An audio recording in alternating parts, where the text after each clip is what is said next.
And Excited? No, I'm not really excited to fight Skeleton Guy. perfect. Hey everyone, hope you're all doing well, and welcome to the second episode of our two-parter series of Emerald Templars, the playtest. So these beautiful, wonderful human beings, who I have the pleasure of calling my friends, are like playtesting my tabletop RPG that's coming out. The Kickstarter is going to be in October, and there's like more information on that in a little bit. But first, I want to praise and honor these beautiful, wonderful people at the table tonight. And once again, if they have to introduce themselves with their full chest. And if they do, then they'll get one extra plot point. If they don't, then they're gonna have a D4 on their next roll. So, starting off with Utahime, tell us about how amazing you are. I'm Uti. No, I'm just kidding. I'm not gonna go that hard. WDV style, you're like, welcome. Yeah. Welcome to Emerald Templars, starring that D'Angelo. No, okay, I'm gonna stop now. I'm Utahime, the crazy. And you can find me on the social medias at Utahime Cosplay on Facebook, Instagram, here on Twitch, where I stream different games like Blood Hunt, Yeah. and Dead by Daylight, and also Brianna DeCosta on Twitter. And tonight I am playing Reina, who is a Kitsune hunter beastmaster. So you get to find out what the foxes say, and it's gonna be a good time. Let's do the thing. I forgot to tell you this, which I probably shouldn't say it on live stream, but that D&D Beyond reached out to me for people to for spotlight for Hispanic Heritage Month, and I put your name like atop a list, being like, "Yo, Oh Utahime's my once you should god! highlight." So No, now hopefully I'm they like, hopefully they do that. no. Okay, That'd be good. That'd be so good. I'm gonna So not hide because I don't want to D4. you're like, I am worthy. I am capable. I deserve I'm this. So, worthy. I exactly. deserve recognition from these beautiful, amazing, talented people. Senpai. Yeah, exactly. Yes, And then senpais. going over to the ever dreamy and sultry and highly productive Logan, DM screen. Only one of those was true. I'll let you determine which. Hi, everybody. It's your friendly internet dungeon master, Logan Hanley, aka DM underscore screening, the Logie Bear, the Logun, the Dwarf Dad. Um, you guys can find me at all places at DM underscore screening. I do world building and lore and subclass stuff. And race homebrew stuff with my friends at Dragon Rock RPG. I also am starting on Tuesday with plenty of these wonderful individuals around me. The Ecrium Expeditions, which is a 5e homebrew campaign set in my world of Ecrium, will be bi-weekly on Tuesdays, starting this Tuesday, the 14th, at 8 p.m. Eastern Standard Time. And now Utahime doesn't have to do all the work for me because she did last time. Thank you. I remember. I Good totally job. got distracted because I was doing the WWE announcement, and then I like didn't say anything about some It's stuff that's coming up. So I apologize. I failed, but you picked up the. there you go. Team effort. Team effort. Perfect. And then the author of the upcoming tabletop RPG Deep Breath, who's also dreamy and amazing and sultry. We got Just Too Casual. With the chest. Hi, what can I say? Oh, hey, it's Jay Casual. You can find me on all social media at Just Too Casual and Casual Creativity on Twitch. And as said, I am the author of Deep Breath, which is going to be coming out hopefully in a relatively soon time frame, where it's an anime-inspired 5e experience. That's that stuff. You can catch me on upcoming Tuesday on Gilding Light on She is the Ancient, which is still on DM's Guild and has officially been upgraded from silver to Electrum status. So thank you to all the fans that's been buying all the copies of that Gender Bent Curse of Strahd. And I'm also doing something really awesome tomorrow on Sunday, but I'll leave that for the storyteller to tell all about that. And I am the unknown essence, a being of darkness and rage, personified in beauty, the Oni Warlord. So Yes. good. Oh my god, so good. All right. And then my writing homie who is saving my bacon when it comes to not only Emerald Templars who helped me with this, but it also is like essentially co-writing all of TR, which is an upcoming D&D series, Ronan Fox. Hey, what's up? I'm Ronan Fox. You can find me at Ronan Fox on all the socials, Twitter and Instagram. Yeah, I'm a writer, a D&D content creator, TTRPG performer, King of West Virginia, facilitator of the Fox Den. I like that tone pitch. Good job. Good job. Yep. Crazy, good looking. Just all the above. I mean, you think this is good? Like the brain's even better. It's amazing. But yeah, that's pretty much me. I am playing John Wizardman. I'm playing a human black witch. John. It was very hatless today. Yeah, I'm hatless. Sorry, it's been a Saturday, guys. Lost it in the haboob. Yeah, speaking of writing, like I hit the reset button on my own work, so that The weave flew off with the. yeah, everything. Exactly. Sorry, so I apologize. So I'm playing Alatar, and I am playing a closet cosplay version of him. Thank you. It's amazing. So, last but not least is the Queen of Dice, the owner and operator of Umbra Oculus Dice, who we love and support, and was our sponsor here tonight, which I'll talk more about in a little bit. Valrook. Hi everybody, Taryn, also known as Valrook across the socials, a generally creative human TTRPG player and GM. I'm also the creative behind Umbral Oculus Dice, and if you want to check out my shop and support me and other things, you can go to kofi.com/UO_dice. I do have some stuff in stock. You can check out my Instagram at UO_dice and look at all of the test pours that I've been doing lately because they're absolute fire. Beyond that, and doing all the dice things because I have some really cool collabs coming down the tunnel, I just recommend you follow me if you want all the insight on those things. Tomorrow, I am the GM for Far Realms, a homebrew Cult Divinity Lost campaign where I get to absolutely terrorize Ronan and Casual, as well as one of my best friends in the world, Johanna Maka. And it is proven to be one of the best joys in my life. Tomorrow we pick up with Casual's character running into a haunted house alone and Ronan's character passed out drunk. Then on Monday this week, I will be playing Miss Peggy Sue James over on Vault, our Fallout TTRPG on the initiative order as well. And then Tuesday we begin the Ecrion Expeditions, where I get to play an adorable moth person, hexblood druid person, and it's gonna be fun. You know Those what's are the things. You know what's funny is that before Far Realms started, there was not a moth problem in my house, and after I started watching Far Realms, now I have moths everywhere in my coffee, I have eating to my warn clothes. you, it's not a good sign. Real talk, I got scared. I went to work and I opened my car door and a moth flew out and I was like, I'm good. I just Bum, can't do this bum. It's anymore. so Yep. bad. It's. I mean, it's fine. Everything is fine. Wait, are you cursing the dice and then you're selling them to the public, and then that's what's causing? Is that what's happening here? Gosh, no I wonder. get it. These are literally from the Umbral realm. I don't like that. Speaking of Umbra Oculus, thank you for that segue. Umbra Oculus is conjuring relics from beyond the veil for you to enjoy at your gaming table. They hand pour, Taryn, independent business owner, powerful woman. They hand pour and polish artisan dice. You can go to kofi.com/UO_dice to check out their shop. And I do have a link here because I'm a professional streamer. Bam, there we go. Perfect. So speaking of Oculus Dice, there is a giveaway tonight for a beautiful, wonderful D20 that you can get. All you have to do is enter in chat uppercase ET. That's right, like extraterrestrial or Emerald Templars. Just put uppercase ET in chat, and you'll be entered to win for a chance to win.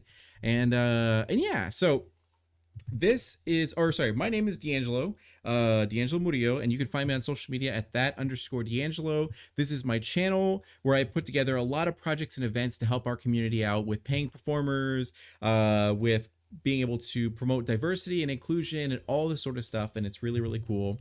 And it's my passion, my goal in life to make the community a little bit better than it was previously. And one of my ways I'm doing that is with this project called Emerald Templars. This is my tabletop RPG that is going to be in Kickstarter about mid-October or so. It features a lot of awesome cultures that are usually under or misrepresented in normal fantasy. Like when we think of fantasy, we usually tend to go to our European sort of like side with that plate armor and like kings and queens and all that kind of stuff. But in Emerald Templars, for example, this specific adventure, we're in a Middle Eastern sort of like Egyptian area, like a desert sort of place with beautiful food, people, culture, and like sultans and everything like that. So it's pretty dope. Yeah, it's super super cool. So what happened last time on this playtest is these are the Emerald Templars who are there to protect their community. Now they've joined the Emerald Templars for one reason or another, whether it was they volunteered for it, they were forced to do it because they got caught from committing a crime, or there was a heritage sort of oath or bond where someone in their family was like, listen, thank you so much for saving our life. We swear to you that every generation, our oldest or youngest or whatever they decide, will serve the Emerald Templars. Some manner, some way, they have gathered here. And all they had to do was go and travel to meet a sultan to help her out with whatever she needs, because he's a huge benefactor for the actual Emerald Templars. And she wanted them to simply just check on her sister, to travel across the desert, go to her sister city, and make sure she's okay, because everyone she sent thus far has not been able to make it. And they, being the good-natured, good-hearted people, after eating all of her food and trying to be a part of their harem and all that kind of stuff, they said yes and accepted. So they got into their hyena mounts, and rode off into the desert, where they came across a magically enchanted bracelet. Or sorry, Griselda did, and they found a genie there who wanted to like simply help them so they can survive and get out of the desert, because she's been trapped there. They decided, after a lot of like sidebarring and debates, they decided to trust her, as a huge haboob was coming in that was like bellowing all the sand out of the way and revealing a lot of undead that were rising up to go and attack the Emerald Templars. And being very vulnerable, they accepted the genie's offer, and Griselda gave her first wish, or popped her first wish. They were able to fight off the undead, get onto their mounts, and ride hard, but they could not make it through the storm completely, so they decided to take shelter in a nearby cave, where they investigated briefly and found that there were about 30 beings like nearby them. And one of those beings actually revealed themselves and like took notice of them. And that's where we're actually going to that's where we're actually going to start our story off right now. Now, you guys are all standing there in the mouth of this cave as you hear like huge roaring winds. Sand is like blowing all around the mouth of this sort of cave, and as it descends further down into like a sort of crossroads and a tunnel and everything like that, where you, at the end of this, about 40 feet away from you guys, you do see what appears to be a risen, which is an undead creature. Some of them have their flesh still there, it's like decaying and all that kind of stuff, or they're simply just bones. But that they're different from mindless undead, because they have various like sugar skull sort of etchings into their very bones or being that glimmer with necromancy slightly. And one of them is purple glow around them. This one's gonna be like golden. It's gonna be a golden glow. Yeah. So they are just like walking, minding their own business, and they stop when they hear the sounds of like your fox sneezing, or or what have you, and then just looks over and seems very shocked as its jaw literally falls to the floor. And what would you guys like to say or do? Oop, you're muted.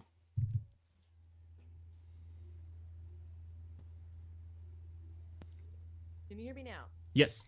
Okay. No, if Griselda sees that at all, she is going to run and hide behind Alatar, and then push Alatar forward. Okay.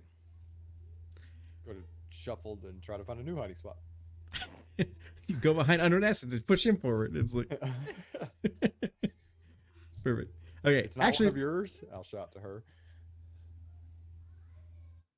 Reina's going to step forward, and basically, because of the fact that she knows that it's potentially a hostile situation, but she is going to try to use her charming personality to try to kind of negate the fighting.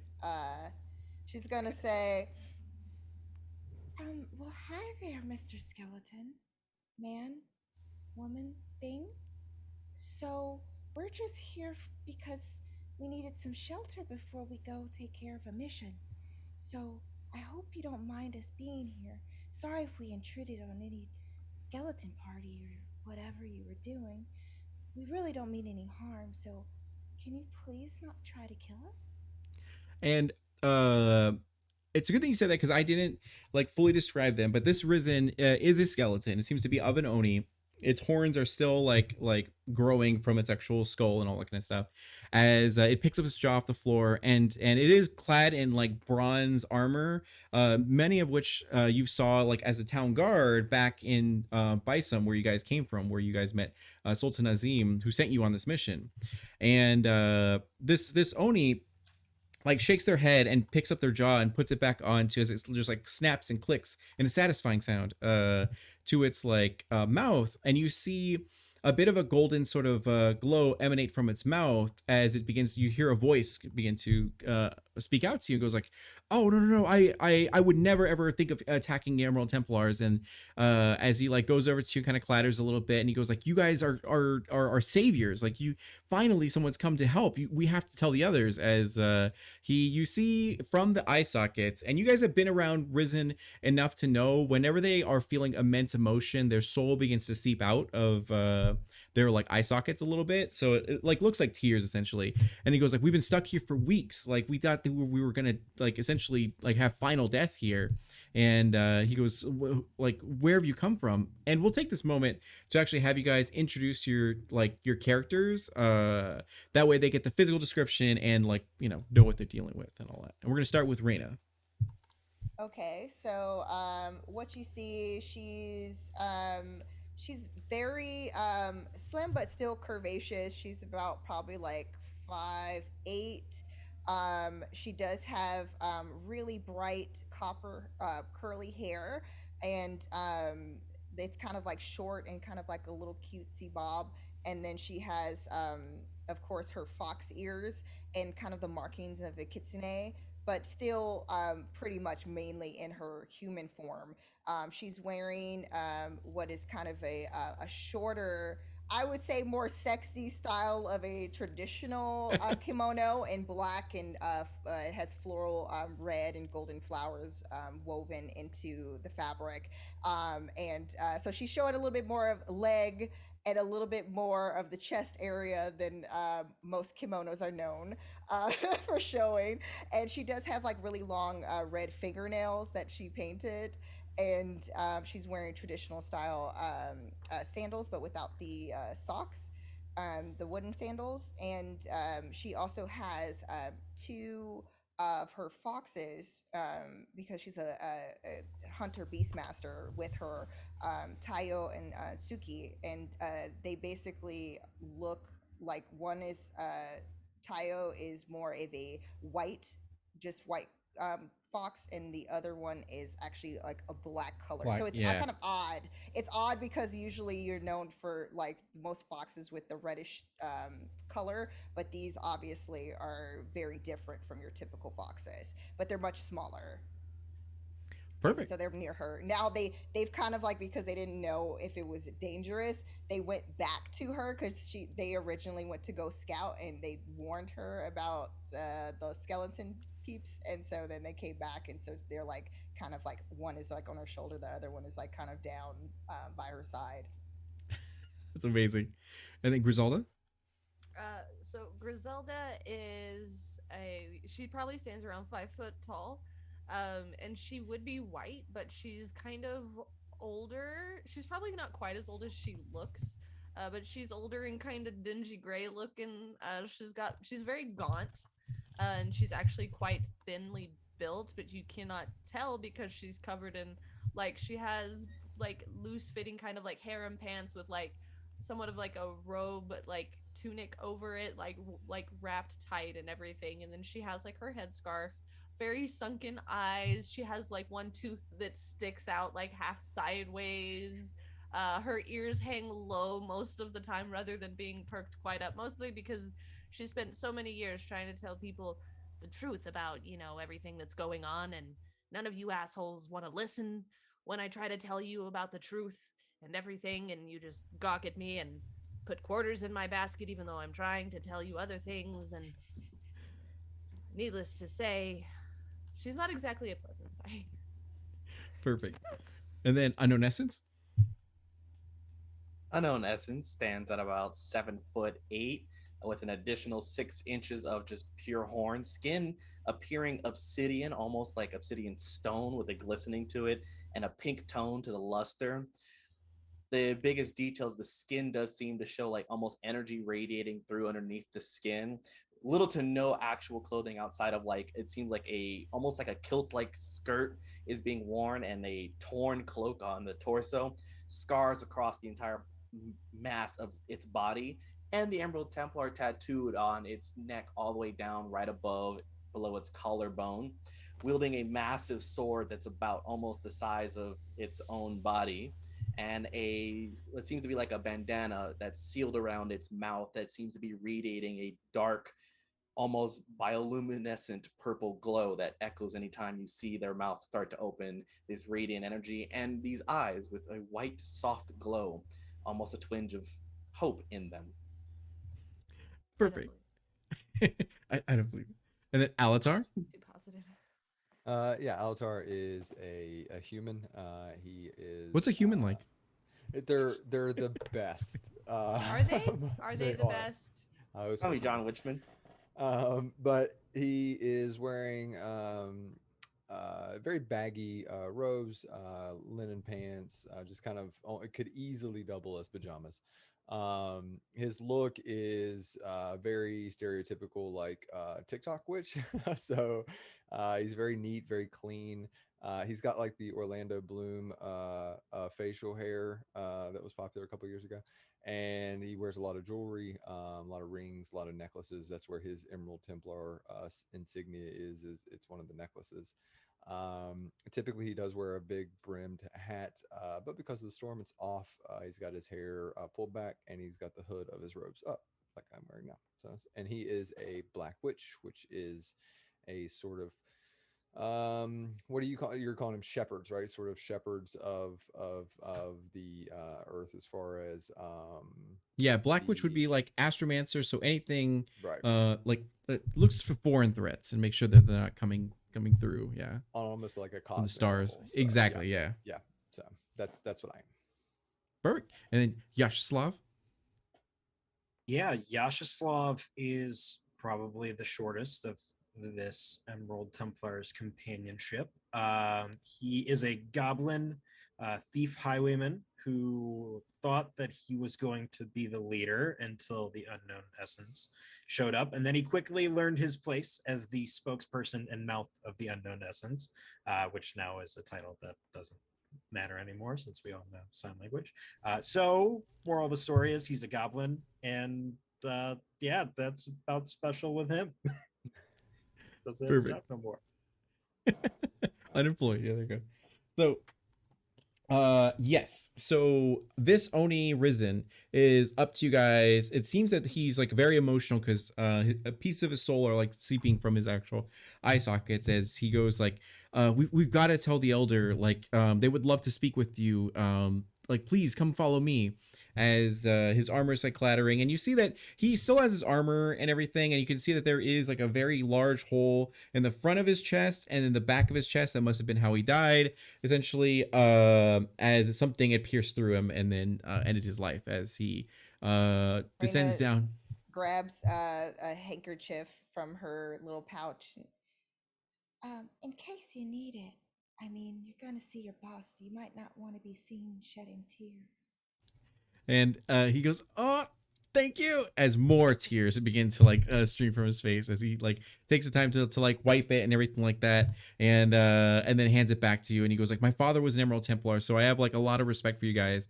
And he like essentially guides you down the tunnel as you take a left, and then you go for about 20 feet or so and take another turn, and you see a very large opening where there's about 29 of these risen. They're all various races, shapes, and sizes, and all that kind of stuff.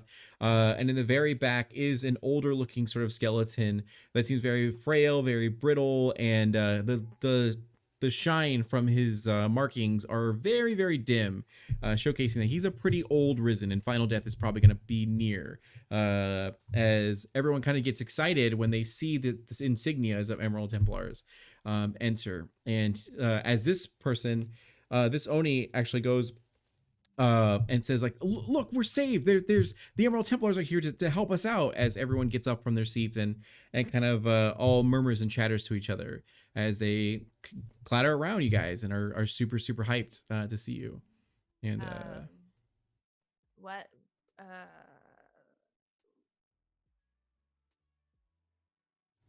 Hey, you. And then she just pushes him forward. Like, like constantly poking him, like. And then Yui will just take Yaya and just kind of pick Yaya up, drop in front. What's up, boss?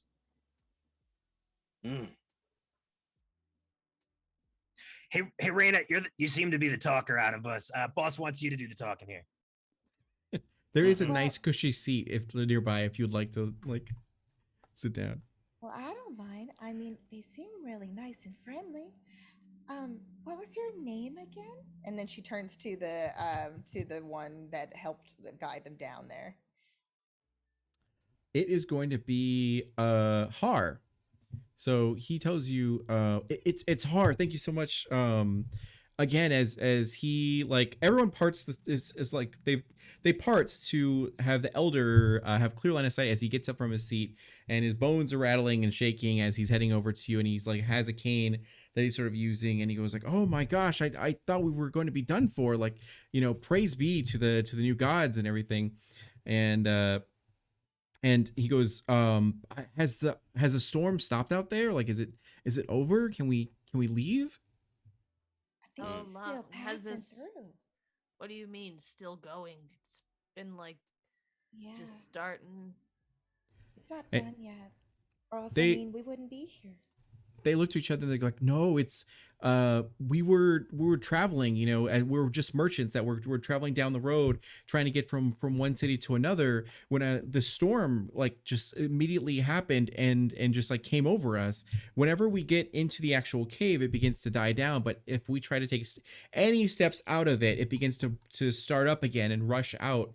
And there's so many like mindless undead out there that we're just merchants, so we can't really defend ourselves. As you do look around, you definitely do see that a lot of these people simply have commoner sort of gear. Maybe some of them have like adventurer gear and some like bronze weapons and all that kind of stuff, but nothing too capable. As they go, we've been trapped here for weeks. Like, if we weren't risen, we'd be dead by now because we just don't have enough supplies to sustain ourselves. But we've been trapped here because if you go outside, there's the Haboob and the mindless undead, but there's also tunnels that lead deeper through here, but there's a tomb there, and some of us have tried to go and like apparently there's a passage, but there's also a tomb with restless spirits that are around there, and they like look to our soul cores. As you guys kind of know lore wise that the risen are only able to exist because of their soul cores, as you see that's in the chest of all of them, that if that shatters or breaks, it's final death where they just die completely.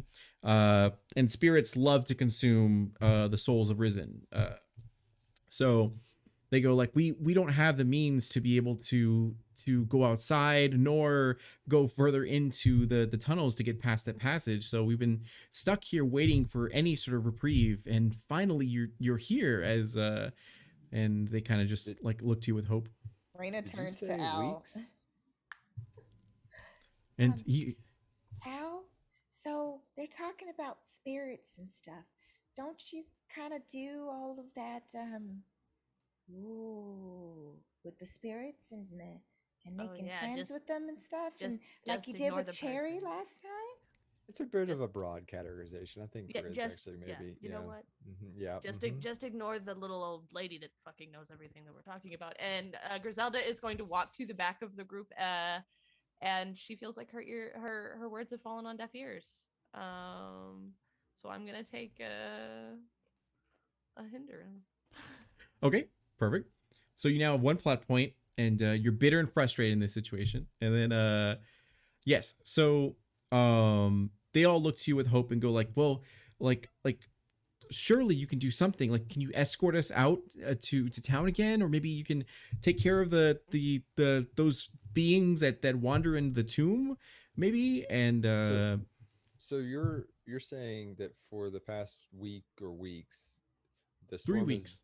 3 weeks. The storm is not there, and then when you try to leave, it is there, but only when you try to leave.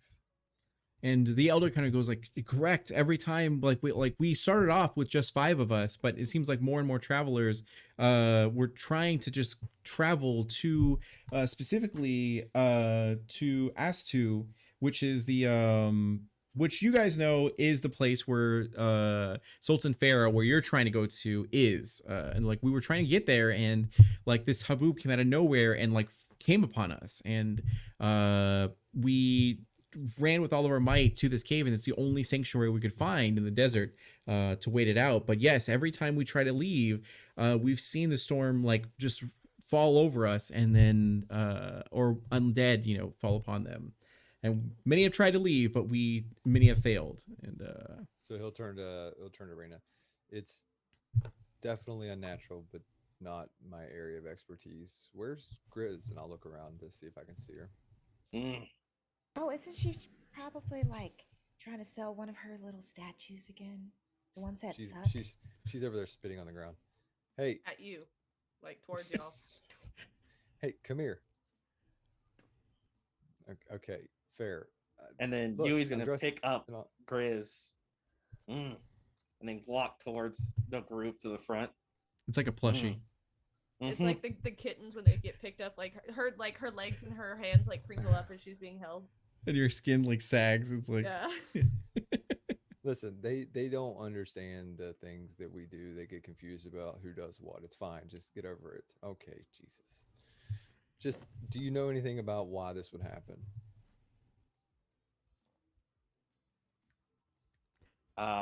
Yui's going to bite their tongue, Grizz, and activate the mark. Okay.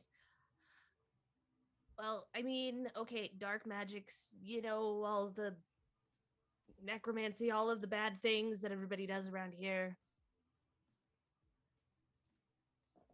Ring any bells? Mm. No. Oh yeah, You totally. didn't tell me I you got did necromancy, so I we didn't don't- have to worry about dying at all. I don't do necromancy. That is not what I Oh. do. But there's rampant use. That's the whole point. The prince is trying to stop everybody from using necromancy because it's bad. Okay. I mean, have we seen the storm outside? No offense. like it's All of- okay. It's all good. That's different than what they are. You know what I mean? Because outside is bad. But Bad, you bad. guys are. Oh God. We Mm. understand. Right. Necrophobia, necrophobic. Yeah. No, I got lots of. She I has have a genie. personality issues. She sits on a corner all day. It's kind of That sounds horrible. No, I don't sit on a. You know what? Mm. She's anyway, my inclination, since my opinion doesn't friggin' matter, would probably be that some kind of bad necromancy cursey thing is probably happening. And I'm sure if there's spirits that are trying to consume other people's spirits, that There's a source. can out. Yeah, Do you think it may Mm. be the thing they're talking about deeper within the cave? probably. But I'm also thinking I have a genie. Mm-mm. No, don't. No. And Those things are bad. Don't use it. Latana is there as she like is with you guys and goes like, I love Risen. They're such good people, as she like looks around to everyone, and then she goes, well, there is a lot of necromancy, but it's probably because of Risen. But if you want, you can make a wish to me, and then I can help you out. And then she like finger guns. Can you teleport without backhanding us? No, No. we're not doing No. that. Are we sure? Mm-mm. No. And then Make people taller. Can you Is this just something- in the source of the disturbance? she she goes, well, and she focuses on you, Griselda. So as or Griselda, as she goes, I mean, I could do a lot of things. I can remove the Emerald Templar logo, like the brand from you. I could teleport you, but I'm gonna be Upon honest those with first you. words, Yui's going to take their sword, spark it on the ground, and hold it to the genie. Oh, you done started it now. Hey, now Just a that's suggestion. No. He goes, but everything comes. My magic is like born from trickery and deceit. So if you That's were all. to like, let's say if you were to ask for just a hypothetically, as she like sweats and looks specifically to unknown essence, she goes, let's say hypothetically you were to wish for me to take off the brand of your Emerald Templar, like, you know, brand and everything, you would be freed, but that brand would still go somewhere on someone else, and they would be victim to serving the Emerald Templars from then on. If I were to teleport you, it would teleport you, but you may be teleported in the side of a mountain or a building, or like there has to be absolutely nothing occupying that space. Otherwise, you would be it would not be a clean sight. So ask for very simple things. That's what I can help you out with. But I'm here. As she Could we maybe ask for knowledge, like maybe to tell us what's down there? That Or doesn't like hurt the anything. source of Yeah. Haboo. Like, Can like, you tell why does me this keep if happening? I did hypothetically, is this something you would be able to fulfill? That And 26 inches taller. She goes, can I make you taller? Yes. Will you be in agonizing pain for the rest of your life? And you might. And she goes, I can provide you information, but you have to be really specific. Otherwise, my magic will have me spout something that'll answer your question, but in a very roundabout sort of way. As Har also leans in, as they all like look at the genie and like, oh my god, it's a genie! Holy crap! Don't trust anything they say. As they all spit to the ground, and then they. Told you. I keep telling you. So Har Har steps forward and goes like, if you want to, I can guide you to where the tomb is, and we can just like, if you'd like to examine that sort of area. There are traps around there that we know for a fact are present. We don't know if there's any more, but we've activated a couple of them. But you can actually examine it if you'd like to. As I wish for $200 bucks to appear right there on the ground. she goes, your wish is my command, and poof, $200 bucks appear right on the ground. Picking them all up. Is that to pay for your pity party? Kiss my ass. And she's picking them up and it's like putting them in all of these pockets in her. Where'd I my just dollar want- bucks go? They Why were, don't- yeah, all of your money's missing. They're like, hey, no, she goes like, now that is real money. That's $200 bucks. It's full blown. But I would definitely, at the earliest convenience, wash your hands because they came from a local strip club. As she Man, like, I've seen worse. I hang out with Reina, right? You know. Oh, the Prancing Monkey. I'm familiar with that one. That's the dances are one. really good. Griselda is now rubbing her like sand on her hands and just like like holy water. Like, oh do, god. do They any of us clean know if themselves are, really well. Don't worry about it. are we now affected by this? Can we leave? you want to walk outside? Here, you know what? You do it. Go walk out the front and we'll test this theory. I mean, I don't walk all the way out, right? I can just No, kinda- just see what happens. Yeah, go. And you do, Alatar, if you go and walk, up the tunnel, go back to the entrance, you see that the storm has died down. Like in the distance, you could even see some mindless sort of undead. They're sort of just like wandering. They don't know where you are, but they're just like sort of wandering. And as you sort of take steps outside, you immediately see the Haboob begin to pick up and rise. Like, and you can see it. There's absolutely magic happening where there's like something's causing this thing to rise and head over. If you'd like to do any sort of like check to identify more information or anything like that, you can do so. Yeah, I do yeah. want to see if I can use some of my magic to kind of tell what's going on here. Go for it. So it'd probably be intellect for like knowledge and all that kind of stuff, and then going down to whatever other Intellect, dice truth. are relevant. Can I use And that my black reminds witch? me- Griselda Uh, is standing on the inside of that cave, by the way, waiting for Alatar to try to come back. And one of them tells you, we are popcorn merchants if you'd like popcorn while you watch. Hands over a few dollar bucks and is now eating popcorn, watching Alatar. Perfect. All right, this is going to be let's see here. You are a black witch, so you are familiar with magic, so you can absolutely use that die. That's no problem. Can I use my elemental sensitivity from my culture? Absolutely. Okay. Oh damn, I'm rolling good today. I'm trying Right. to find one other one here. You need to beat an 11. Survive? Would that be? No. Sure. I'm trying to It's notice. Notice would probably make sense. Okay. I don't know what you said, so I'm just gonna so roll. for everyone else who's like watching this, what's happening right now is that on his character sheet, he has various like attributes, values, skill sets, and all that kind of stuff. So he's using all the relevant like one, and they're usually represented by dice. So he takes one of each from each category, pulls them together in his dice pool, and then rolls it. So I have my own dice pool that determines the difficulty of this. So my result came out to an 11. So he has to beat a result of 11. If he meets it, he beats it, and he gets the knowledge that he's looking for. If he fails, depending on how bad he failed, it'll determine how much information he gains from it. And yeah, so what did you roll? I got a 14. 14? Okay, so you succeed. And any hitches or anything? Nope. Okay, so with that 14, you succeed. You absolutely recognize that from your time in the Valley of the like Seventar tribes and kings and all that kind of stuff, that this is absolutely a sand elemental. This huge like desert is like there's some sort of elemental that's here and it's causing this stuff to happen for whatever reason. Now you know that elementals are not dumb by any means. There's a reason behind this, but you are unable to identify why it's doing this. But it seems to be doing this for some reason. Yeah. Okay. So I'll walk back in and I'll see Gris standing there. I kick him back out. As it turns out, this actually may be my area of expertise. It seems to be an elemental out there. So you know more than just black nail polish and bad hats. As she turns and is starting to walk back down towards everybody else, And then- counting her dollar bucks. Raina making sure. turns to Al.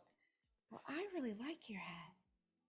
Oh, didn't thank have to you. be There's so mean about it. there's no way on this planet that I would take fashion advice from that thing. So do we just have to talk to the elemental and make friends with him?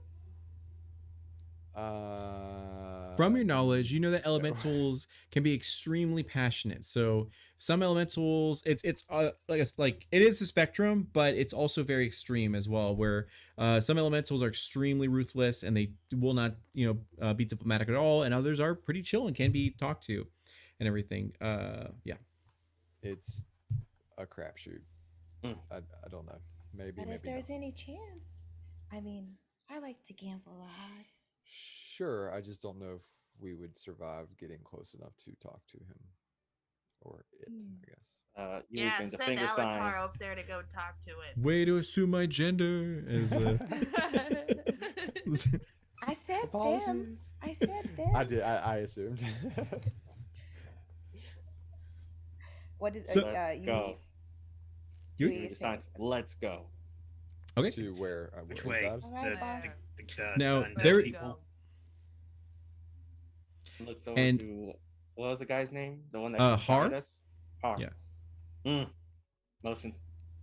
And then he goes, yeah, absolutely, come with me and I'll guide you. As he pulls out like a bronze dagger. It's pretty blunt, but it's better than nothing. As he goes like, there aren't many creatures down here, thankfully, so we don't have to worry about that. But it's just the spirits that are the scariest thing down here, along with the traps. As he like guides you down this tunnel. It's very earthen, and then it starts transitioning into a more deliberate, like handcrafted artisan sort of like tomb or so, as they have various hieroglyphics on the walls and depictions of royalty from a very, very long time ago, it seems like. As you can see that there's a hallway where there are like just arrows that are clattered on the ground, and also an exposed sort of like a couple spears from the walls that have jutted out. They're not moving at all, but he kind of looks to you and goes like, this is the trap room, apparently. We've seen spirits from beyond the actual like tunnel like pass through the door. They don't like attack us at all, but we know they're there, and they seem to be like I don't know if they're mindless undead or what. They seem to have some like sort of intelligence, because they're not just like coming after us, but they are still, seems like, very powerful. We as Risen get this weird sort of natural vibe when it comes to other supernatural beings, and there's something supernatural in that room that I don't dare, like I can't even get myself to go over there. But we also know that there's some other traps in this actual hallway, and the hallway is about 15 feet wide by 70 feet deep. And he goes like, there's a couple other traps that have not been activated apparently in here, that have been activated like once or twice, because people got injured and then they kind of like backed off and then later died from their sort of wounds. But so like just proceed with caution. And like, if I didn't have a daughter that was waiting for me at home, I would like go with you and help you out, but I can't risk that, unfortunately, as he was like just kind of waits for you guys and see if there's anything else you might need. Rosalda? Okay, so as we transition and it's clearly like more carved in all of the things, is any of this hieroglyphics or even the specific, does any of it ring any bells for the stuff that Griselda knows a lot about as far as her contacts? We're gonna say go ahead and roll for it. Okay. So you can use your awareness. You can use your value. Anything that would apply here, and then like notice, whatever else, yeah, or occultism, whatever, yeah. Yeah. I have arcane sensitivity. Perfect. Let's see. We definitely. Is occult a skill? It should be. It should be on there. Yeah, it is. No, occultist is a trade skill, not a skill. Oh, that might be why. Oh, it's a trade skill. Yeah. Oh, there it is. Yeah, I got that too. Of course I do. Okay. We're gonna do some stuff. That's cool. How does a 14? 14. I didn't even roll. I am so sorry. Let me go do this one. Yeah, you beat it. I had an 8, so you're fine. Okay, so with the 14, you get a heroic success. So there's a few things that happen here.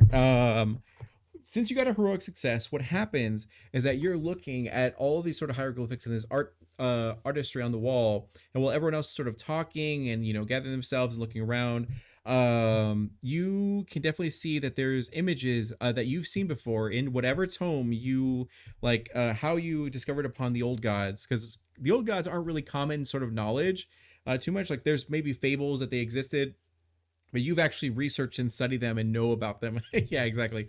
And the truth essentially. And you're seeing the markings here on the walls, and you're like, oh shit, these people actually knew about the old gods and like did maybe worship them, or like was visited by them, what have you. So it seems like they have some ties to the old gods. Now with that heroic success, you absolutely, for a moment, you kind of like look at the artistry on the walls, and then you're like, oh shit, they know about this. And then you look down the hallway, and down the hallway you see a figure of a very tall, slender, sort of gaunt woman with a huge flowing dress and hair that's kind of like flowing everywhere and flying everywhere, as just for a moment at your peripherals and then disappears. And yeah, kind of is unnerving. No one else reacts though, as they don't really quite see anything. Actually, Alatar, you have From the Void, right? Whispers from the Void. Yes, I do. Yeah, you're feeling some weird stuff here too, but it might just be because the Risen and the spirits. And Reina is talking to Yaya. I really think I could have made friends with the sand person, the elemental. I don't know why they were so scared of it. You would have been really good at that. I agree. I think if we don't figure out stuff in here, that we should go talk to Sandy. But I don't confirm. want to. I don't want Griselda's to go just against pointing. Tui. He's scary sometimes. And this Oh, he's area not. leads to the tomb door. Correct. Yeah, and the door's already been open. It seems like it's been like looted to some capacity. Yeah. What are you pointing at? Nobody really. I see it. Of course you didn't. You bunch of schmucks. I saw it. Tayo and Suki are whimpering, and they will not leave your side. Reina, yeah. Well, All right, Uh, don't obviously ask me they how I feel know. something because they're scared to death. I've got connections, is all you really need to know. But at the end of the day, Well, can those connections stop scaring my poor foxes? that's what they do. Needless to say, these people knew about the old gods, and it looks like they might have worshipped them a little bit. But I just saw something or someone down this hallway. mm. That explains it. Well, if it's trapped, I think I can figure it out. That's kind of my MO. And I'm gonna start. You mind if I go see if Yeah, anything that'll goblins bamboozle first. us? Yeah. All right. That's the rule. And I'll pull up my sleeves, buckle up my studded leather armor even more, pull Snap out, your suspenders. snap my suspenders, take a puff out of my pipe, fix my monocle, and head down the tunnel looking for anything that looks like a trap. Yui will stay like 10 feet behind. Yeah. Boss, usually like these things are caused by pressure plates. I don't mean to say you weigh a lot, but like you weigh a lot, Mm, mm. just in case. So, yes, because you were informed that there are traps here, you will have a reduced difficulty for this. So, you get like to the 50% mark, right beyond the exposed sort of spears that are jutting out of the walls. That traps already been disarmed and activated and everything like that. So that's fine. From beyond this 50% point, that's where the actual things are going to be. So go ahead and roll for your, awareness, whatever other like things are relevant. Thank you for the follows, by the way. We appreciate you guys. Oh, no. Yeah. Okay. Okay. That's gonna be a 10. Okay. With one hitch. And this one is going to be okay, perfect. You just barely got it, as I had a 9. So with this, you barely succeed as you're going about. Thankfully, you have like your small size and you're very light on your feet and everything, and very swift as you head over to the beyond this 50% mark, and you find yourself like accidentally like triggering. Oh no, we're gonna say you don't trigger it. You do see a very thin tripwire that's like just a few inches from you, as you notice it just barely, as it caught like a bit of the fire, the torchlight, and everything like that. And it is not activated and is before you. What would you like to do? Can I attempt to disarm it? Absolutely. So go ahead and assemble your dice pool. I think if there's not a trap specific one, because I totally didn't think about that aspect, then you can use crafting to tap into that. Yeah. And then since I succeeded on a dice pool, I'm going to use my victory rush to give a D6 asset to Grizz. I'll give it to Grizz. So Grizz, you get an extra D6 on your next dice pool. Intelligence, duty. I said duty. Guys. There are so many things in this game that I want to keep in just for this little like I'm gonna use how many peepees do you have? Yeah, how many peepees do you have? I got two have three peepees. peepees. I got two peepees. So there's a mechanic in this game called plot points, and we abbreviate it to peepees, and then like And then basically what happened is they're playing with Taryn, and so it's over. I'm gonna survive. We're children, guys.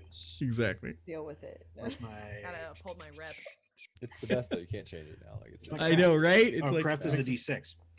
Mhm. D6, and then I'm gonna use my criminal as well. Okay. I rolled and got a 7 with 1 hitch. Hey, that's a 2 highest. That's an 8 plus 3, so that's an 11 with a D8 success as my Effect die? Okay, effect perfect. die. Yeah, you surpass this completely. As you take out like what describe the scene to me. You have narrative control. I'm gonna pull out a magnifying glass, and then I'm going to pull out these little shears, and then kind of MacGruber my way into disarming this trap, and at the last second, when like it's about to be cut, I'm just gonna go. I got it, guys, and I'm gonna cut, and then all the bolts are just gonna release and start flying. Whatever the trap was is gonna activate, but They I'm were not gonna be within the swinging range. blade. Yeah. So the blade just comes swinging right in front of my face. I'm just like, see, I got it. Perfect. So it does swing from its from the ceiling as it just clatters to the ground harmlessly. Now, if you'd like to, you can pick up this weapon and use it as an actual sword if you want. It's like decent quality and everything, but it's essentially like a long sword, a khopesh. Oh, it's a small blade. Okay. Yeah. Oh, I thought it was one of those big ones. I was like, You're like, oh, it's a buster sword. Yeah. It was like. So, yeah, I'll pick it up and I'll pocket it because I have a dagger. I think is the other one. Looks Good. bigger on you. you just like put it on your back. So yeah, you can mark it on your character sheet. That's it's a khopesh and then it's a 1d8. And go ahead and if you like to, you can just proceed with without any worry about anything, or you can choose to try to identify if there's any more traps in the area. Yeah, no. Keep identifying. Jeez. Oh wait, what was this one? Oh, this one's a spicy one. Okay. Oh no. I'm gonna use my Swift. Hmm. Let's see what else. My craft, or no, my survive. Oh, that wasn't that good. All right. And then my which one is missing that one? And my criminal, so it's a D8. So I got an 8 and I have 1 for a hitch. Ooh. Oh no. That's a 10. However, the rest of my dice in my dice pool were all ones. So Oh, that's really? 10 with 3 hitches. Yeah. My guys. Okay. Perfect. So that was a 10. So you did succeed. So that was a 10. You did succeed. And what was your effect die? My effect die, that's the highest that I didn't use, correct? It's the highest die type. So highest die, D8. D8. Okay. So that's a really, really good effect die. So I am going to pop one of my plot points. So it's going to give you a plot point, but I'm going to go ahead and give you 1d6 of anxiety as you are able to dismantle. We're going to rope this all in. So we're going to say you identify the trap, which it seems to be an arcane bolt. So there's a statue of essentially we're going to say a goblin, and then it just has like a hand like this, and then it's going to shoot at an arcane bolt, and you almost activated it as you're like the weight from one of your feet is on the pressure plate and barely just tightly tapped it, as you hear sort of a click and you like pull your foot off and nothing happens, so you can at least identify it's there and can easily avoid it as long as no one touches it or like steps on it. Wait, Yeah. can he activate the hitch that you got and then lower his stress die? No, you can't do that on the same one. So you've got to take that 1d6. That's a Now good question. you can choose to activate my hitch to go ahead and give one of your allies a d6, like a temporary asset, or do any of the other things. But you can't like heal your stress like right after I give you stress, sort of thing. Yeah. I will use Victory Rush again. All right. That being that's my third one, so I would have had 2. I'll give 1d6 to Elatar and 1 to Reina. Okay. Yay, thank you. And then Sorry, boss. so you do you've taken out 2 of the traps. There is one more that you can is like you have a gut feeling that's in this area. All right. I'll take sand and I'll put the sand around the pressure plate so that way we know which plate it is. And then I'll be like, all right, you guys can keep coming up. There should be maybe one more, and I'll do one more. This is too much pressure. That's why I built a road. Wow, my decks are doing terrible. I have a 6. All right, that's a craft. No hitches. D6, Good D6, babies. D8, D6, and a D. Yeah, one was my Umbro Oculus die. Jesus. Oh. Okay, okay. That's gonna be an 11 with 1 hitch. Okay. I'm gonna let that one pass as you succeed in this, and you can identify it's going to be another pressure plate. Actually, I'm sorry. You do recognize that there is another tripwire here that's in front of you. and you do notice that this area is like pretty much like pristine and very very clean. There's no dust, no dirt, no sand on it at all for these next like panels in front of this area. And you do see the tripwire in front of you. As long as no one touches the tripwire, it seems like it's going to be fine to bypass it. That's at least what you can identify. Yeah. Logan doesn't like that answer. However, Yash Slav is just like, all right, come on, guys. There's just a wire right here. And I'll like try to be like, they're all taller than me, so they can get over no problem. But I'll just point it out as they're walking by and stepping over and making sure they're not stepping on it. Perfect. And you guys can identify where there are two, like there's a pressure plate and a tripwire. You need no checks to go around it or anything like that, so you're completely fine, as you know exactly where they are. And you find yourself at the entrance of this tomb area. As you briefly look in, you can definitely smell the undead that are like coming through here and everything. And you look in, and you can see various sarcophagi that are kind of open, and a lot of stuff has been taken, broken, sort of looted. And there is an old sort of sultan along with various servants, and they're kind of in a circle and sort of chanting to themselves lowly, as they seem to be risen, but they seem to be quite like different from the ones you've experienced before. And Do I recognize the chanting? You do. From your previous check, you absolutely do with your heroic success, that they are definitely chanting to the old god Nightshade, and asking for guidance, for help, for all that kind of stuff and everything. And you have tiptoe closer. okay, perfect. How close? They are Like, 15 feet away from you. Yeah. Oh, they're 15 feet away. No, I'm right where I'm at. I'm not getting that. Okay. I don't want to die. But no, I am. Griselda is very intrigued and like no longer looks as fearful as much as she is. Like she looks weirdly like comfortable. Yui is going to look over at Grizz and Alatar and just kind of do a thumbs up, thumbs down, thumbs up, thumbs down. Then Yui grabs their blade and charges forward. Okay, perfect. Charges forward. Explain that. There's at least one cultist or individual in front of me. I'm assuming. I didn't say cultist. You said cultist. I call them cultists until otherwise. They're all cultists until otherwise. But this Okay. is my chance to learn more about. Perfect. So they're 15 feet away from you. How far do you want to go, or do you just want to go straight up to them? So I'm going to lower myself, put my shoulder forward, and I'm going to run like a freight train. And I'm trying to shatter the first one I can hit. Perfect. So you run full. The moment that you get the thumbs down, then you jump into action as everyone's like, what? As you can see that they are in very like noble, regal sort of gear. Even for servants, they have like more jewelry on that you guys have seen in your life and everything. As they approach, you approach them, and suddenly the room gets filled with sort of magical darkness all around you. As suddenly there is a 9-foot tall woman that is standing in front of you that is abnormally beautiful. She is adorned in very purple, violet sort of garb. Her hair itself seems to be like twilight, and it's just kind of like, waving around with and just kind of floating before you. And she looks to you, and she's about like 11 feet tall in this giant like tomb area. And you guys seem stunned while looking at her, as you've never seen anything like this before. Griselda, you definitely know that this is like a lot of artists and images have made this of Nightshade. Now there's something different here.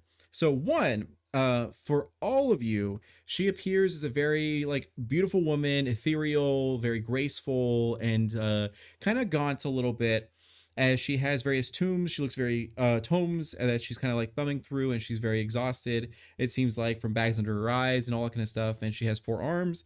But for Griselda, you see her actual like true form, as it looks like a horrible, monstrous creature that fills up the entire room and is kind of like looming sort of over you guys. Imagine that sort of like the cat looks at nothing in the room, but then really the cat sees like demons or something like that. That's like pretty much what's going on right now. Griselda automatically drops to her knees and is bowing. And just like Latana like is what? Does this woman thing appear right in front of me, or? Correct. Like, So in my way. like as you were going to strike the actual creatures, they have disappeared and now it's this like giant looming figure. So Yumi will As stab their sword to like hard break them, stop their motion, and then ready themselves. okay, Nope. perfect. As her voice begins to boom as it comes in three different distinct voices and emotions and all that kind of stuff, as she goes, I am so sorry to like interrupt your adventure and your journey and everything, but I must ask like um feedback or a question that I've been seeking, and I just need a little bit of help. Now I know that you mortal races are very fragile, so I will never ever force you to do anything. If you'd like to, I can help you out with whatever you sort of need at this moment. As you look in this, now that you're in the room, you look around across the room and see the passage that they had said, like yeah, there's a tunnel that sort of like will lead out of here and kind of like get out of here. You see it's caved in and blocked all about, and it seems like it's sort of like a dead end at this moment. And she goes, I have a question that I need to run by someone, and I'm afraid it's going to drive me to madness if I can't like at least ask someone this question. So I ask if any of you would be willing to do this, and if so, I can help you out with whatever you desire. As she takes a moment, and you feel something sort of enter your mind a little bit, and she goes, "Oh, you want to like go to the Sultan? Like, I can help with that if I can ask one question to someone." And she and Griselda, Griselda is you're like, praising praise be. yeah, pretty much. Perfect. So Not you looking at the woman, looking up. okay, perfect. You shoot up your paws, your hand paws, and as you as yeah. So she goes, "Oh, very well, my child. I know that you like have read my words that I've written left on different like tomes and everything on the ground. So on your world, and I appreciate your service and dedication. Like it means the world to me. I shall ask this question, and as I ask you this question, I will help you." So she goes, "But just one more time, do you consent to me like asking you this because your mind may not be strong enough to handle it?" Mm. It's already not what it was. Perfect.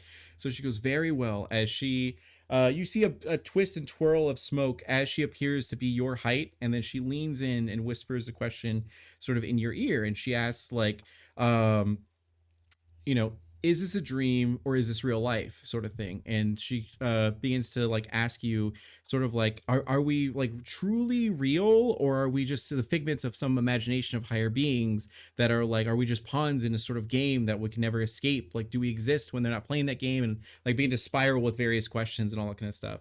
And so what you're gonna have to do is you're gonna have to roll to withstand this to see if you can keep your shit together while like you're being asked these forbidden sort of questions and everything.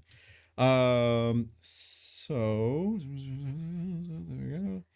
So Would I know Will, enough about this creature or entity to be able to help with that? Like, since that's sort of my shtick is to help people avoid confrontations with these type of cosmic beings.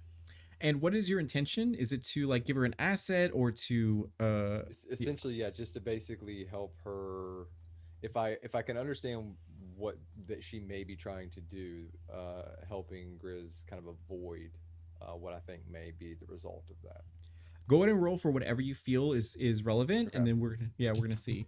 And meanwhile, she will also roll. can I roll occultist with this one, or is that Correct. Whatever. Yeah. Okay. That's fine. Okay. Because you've researched a lot to the point where you feel like you've seen you've been in the dark web, you've been in the dark tomes. So Yeah. Okay. and you need to beat. Do I want to be mean? That's a question. All right, I will spend a plot point to add 3 results instead of just 2, making this a 15 that you need to beat instead of just a 10. Oh God. That is a 16 with the D12 being my highest die that I rolled. Oh damn. All right. Ooh. So you were able to withstand this. As she asks you these questions, your mind begins to unravel slightly as you're beginning to process this, like, oh my god, is that what's really going on here? Am I like not real? Is this like not a real world? Like all my experiences are invalid and all that kind of stuff. And then sure enough, you're able to keep your faith truly by, actually you explain to me what your character does Yeah. to keep their shit together in this moment. So she's hearing all of these questions over and over, and she's like, I think about this all the time. And kind of where she goes through, she just starts like replaying like scenarios in her head, though, at the same time of like, oh my God, was any of this real? All of these horrible things. And she goes back to the memory of her losing her eye as a child and like the very real severe pain that she felt when she lost her eye.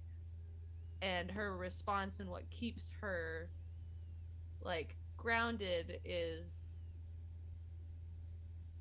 pain is proof that we all exist.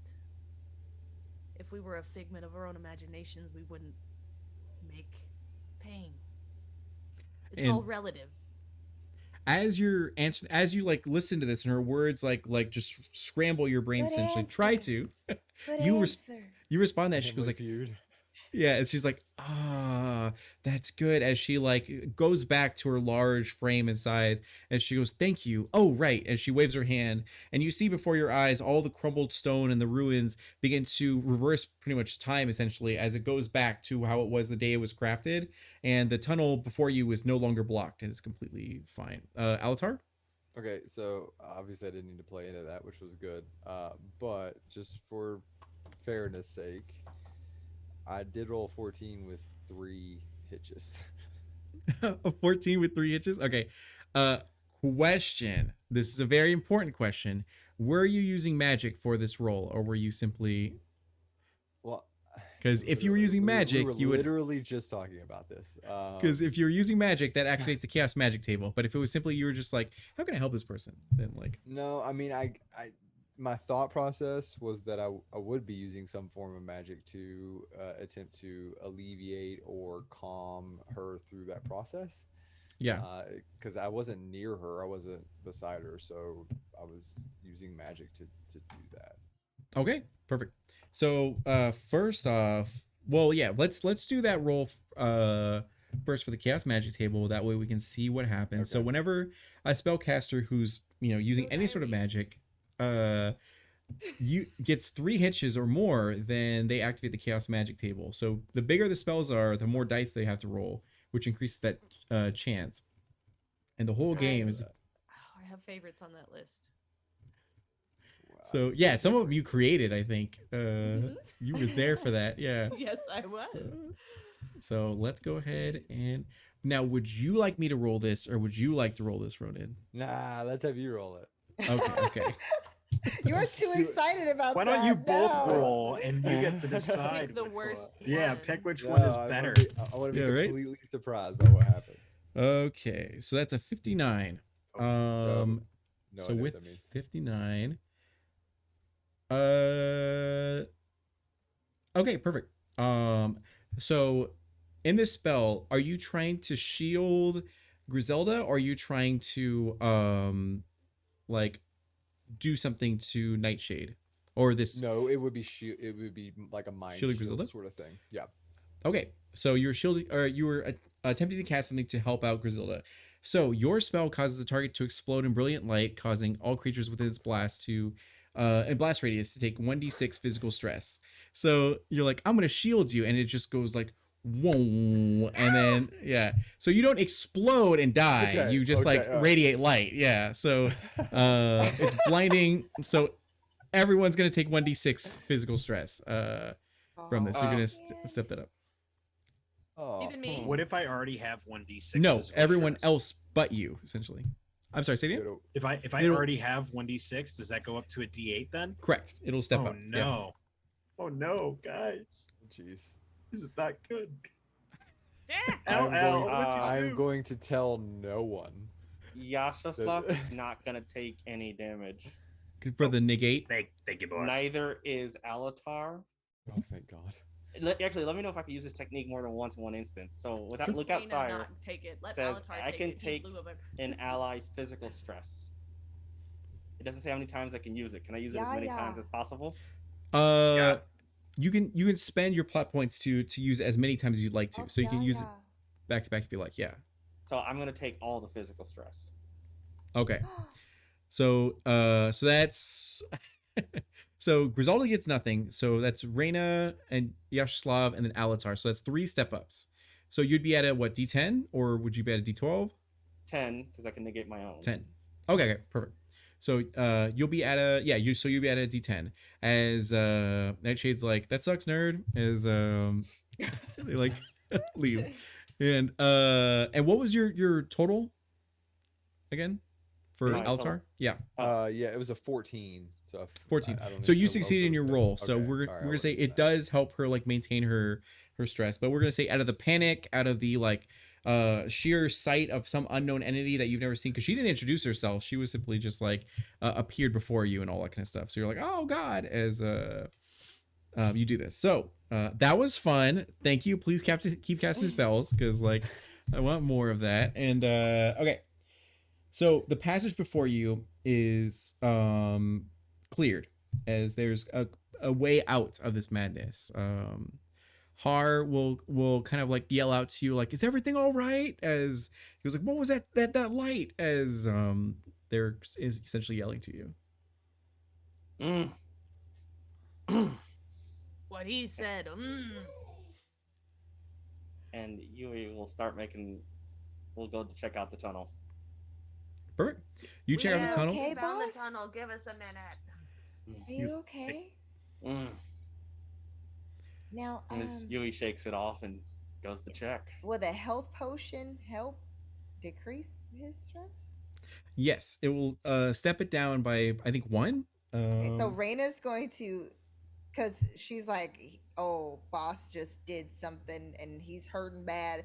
So Reina's going to pass her health potion over. If we wanted to save it, I could heal him. Narratively, do we want to say that you like grabbed everyone by the scuff of their collar and put them behind you? That's the idea. to try- Like when I okay. see the light, I go step forward and just kind of like keep everyone behind me. Piccolo take it, yeah, Yep. or Goku take it, yeah. So okay, Well, perfect. I'm a little worried after that whole like Yeah, that was light thing. crazy. I Yeah, don't really that- trust your magic. That wasn't me. sorry. You don't know that. Nobody- Pretty Griselda sure do they it know, came do from they know glaring that? at you, and then Griselda immediately turns back to Nightshade. There, Nightshade is beginning to leave as you see her with one of her manicured fingers with super long dragon nails, cuts into time and space and like splits open a sort of, and she stops. Is- She's like, yeah, Is one of your tomes here? and she thinks about it and she goes, there are 3 in fact, and she continues to cut it and then enters in and then just like it closes. And then Griselda is frantically running all over that room, trying to see if she can find. And Reina's Zoomies. still trying to get Yui to take the health potion. Like, so she's running around trying to like reach up here. And Yui just keeps nodding. GM, can I spend a PP to You may use your PP. Yeah. can I use one of my PPs to help the unknown essence and relieve some of their physical stress?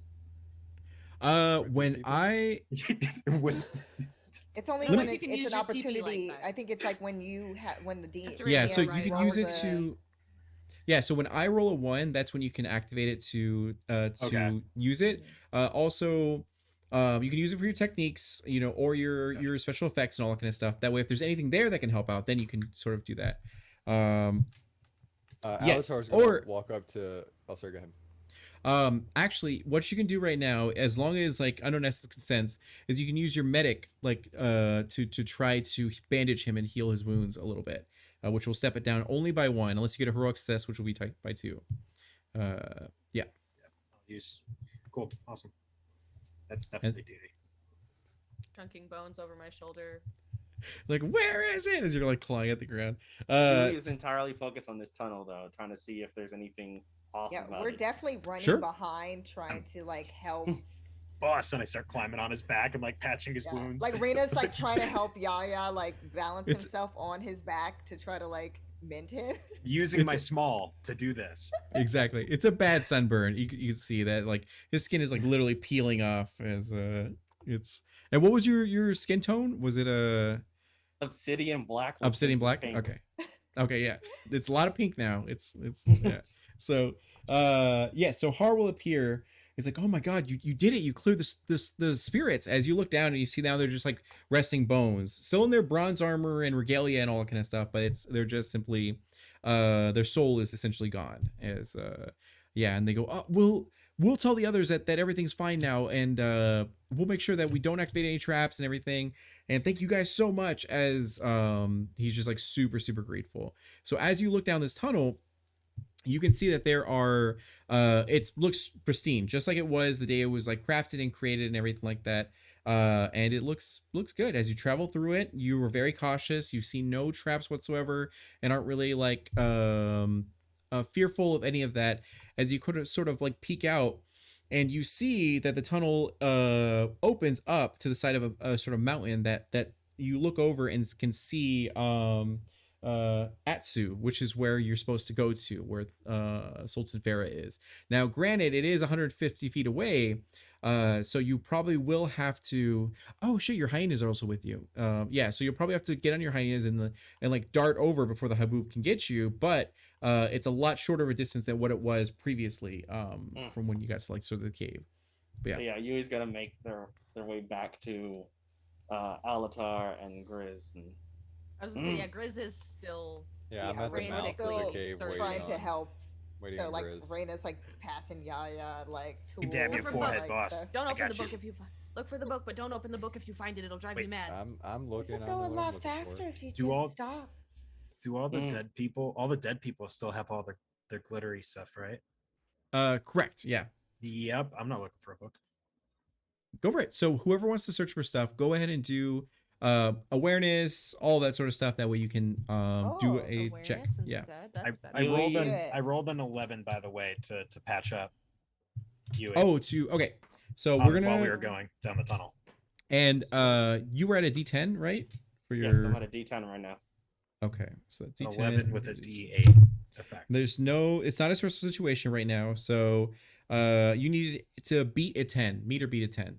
I got an and 11. 11. So you succeeded. So you can step down your physical die by 1 due to his anime bandages that are like wrapped around. Awesome. Hey, you eight, I, boss. Uh, You also get a D6 because I'm going to use my victory rush. Can I use a PP to add an extra dice to my total for Yes. searching? Yeah. That's cool because now it's 9, 10, 11, 12, 13, 14, 15, 16. That's a 22. Jesus. All right. Okay. I never used the D6 that Logan gave. Does it care if I used it now? I didn't use it on my last roll. Yeah, that's think fine. you We're gonna use it say whenever. that's represented as like advice, and it's gonna be in this sort of scene. So when you sort of leave this room and transition out to make the journey to Atsu, that's when the scene's gonna end and transition to the new scene. So for this scene, you all have the D6 still that I will got say, you. while they're searching, Yui's gonna go gather the hyenas and bring them this way. Perfect. And I got a There's 7 with a 4 for the effect die for the search. okay, perfect. So 7. So I got an 8 for okay, so that's for the book. So for the book, you do find one of the sarcophagi that was kind of like covered in sort of rubble. You push it over, you see an undead that's kind of like grasping a sort of tome, and you like clatter it off. It takes a little bit of force, but you do get it, and it's in like yeah, and it And I seems got to a be 9 looking for a book as well. So I don't know. If a we book. found Okay. 2 or, yeah. We can say that you guys like helped each other sort of find it. We're like, I think that's a book, and then that's good. So, Reina, are you simply just looking for anything of value in this area? Yeah. Like Okay, got it. Jewel, like she's looking for more stuff that she could haggle and pawn off. That's Oh, then yeah, useful. let's go ahead and do this then. Let me see here, and you got a 7, so At the 4 for the effect die. and I got a 5 with the D4 for the effect. So you win. So you do find you do find obviously this bronze jewelry that seems very old school, very antique, that this old previous sultan was wearing. and everything. But you also find that in his sarcophagus rather, you find a like bag that seems to be filled of sort of dollar bucks, and that he was like trying to buried with his sort of riches. How And many? 100. Ooh.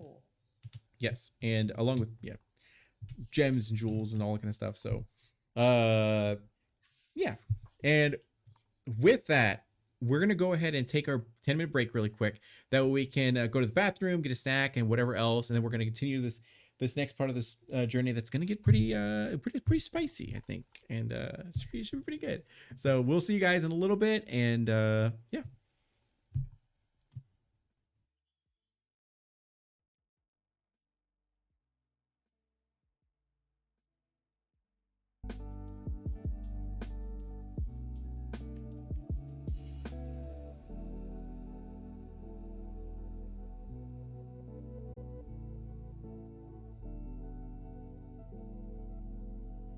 Thank you so much for waiting around for our small short break.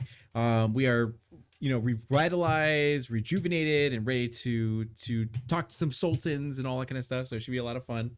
One thing I want to remind is that we are actually doing a giveaway tonight for an Umbral Oculus D20. So make sure to put capital ET in chat to be entered for a chance to win. We'll do the drawing at the end of the actual episode. That way we can see who it is. They're amazing dice, handcrafted, labor of love by our own Taryn Hackett, aka Valrook. So should be super good. Speaking of which, let's go ahead and go around the room to reset everything and have everyone introduce themselves. We'll just do you guys, and then we'll move on from there. That way we get to the meat and potatoes and everything. So, Taryn, let's go and start off with you. Tell us about how amazing you are. I'm okay. But my name is Taryn, also known as Valrook across the socials. I am a generally creative human, TTRPG performer, and GM. I am also like D'Angelo said, I am the creator behind Thank you. Umbral Oculus Dice. You can check out my shop and follow me and support me and do monthly sub things because I do have monthly sub rewards through Ko-fi. So you can go to kofi.com/UO_dice and get all of it. There's also a link to, merch stuff because there are t-shirts and bags and stuff that you can totally check out there. Streaming wise, you can follow me on at Valrook on Instagram, and you can catch me doing random stuff with D'Angelo from time to time, doing stuff with Casual from time to time. Tomorrow I'll be GMing Far Realms, a Cult Divinity Lost homebrew campaign, where I have twisted some things and I get to continue to torment some of my best friends in the world. Monday I'm on Vault, a Fallout TTRPG over on the Initiative Order as well, and then Tuesday we start Ecrium, and I get to play, Hexblood Druid things. So you should go watch all the things. Yeah. Today I'm a cat person. Perfect. And then going over to the amazing Just Too Casual. Hey, what can I say? It's Jay Casual. You can find me at social media at Just Too Casual and Casual Creativity on Twitch. Variety trainer, content creator, all around entertainer, and future publisher of Deep Breath, the anime RPG 5e compatible experience, retrofuturistic, high fantasy. You can find me doing all kinds of things on so many channels between Gilding Light, the Initiative Order, and my own. But what we're here for is the fact that I am the unknown essence, a being of darkness, pain, and misery, personified to bring hope in the darkest of places. For you merely adopted the darkness. I was born in it. Okay. And then going over to the incredible Ronan Fox. Hey, I'm Ronan Fox. I realized last time I didn't actually pitch anything that I'm a part of, so I'm going to do that now. I am a D&D content creator, TTRPG streamer. You can find me on the Initiative Order on Sunday on the Far Realms that Taryn just mentioned. You can find me starting this Tuesday on Logan DM_screenings channel for Ecrium.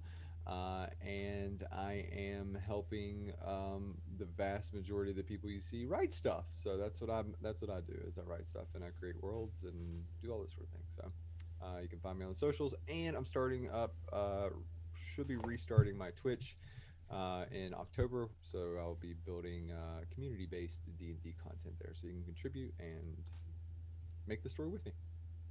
Yeah. And then the bestest Apex player in the whole entire world, Logan. I'm gonna stop you there. It's actually Al Armour.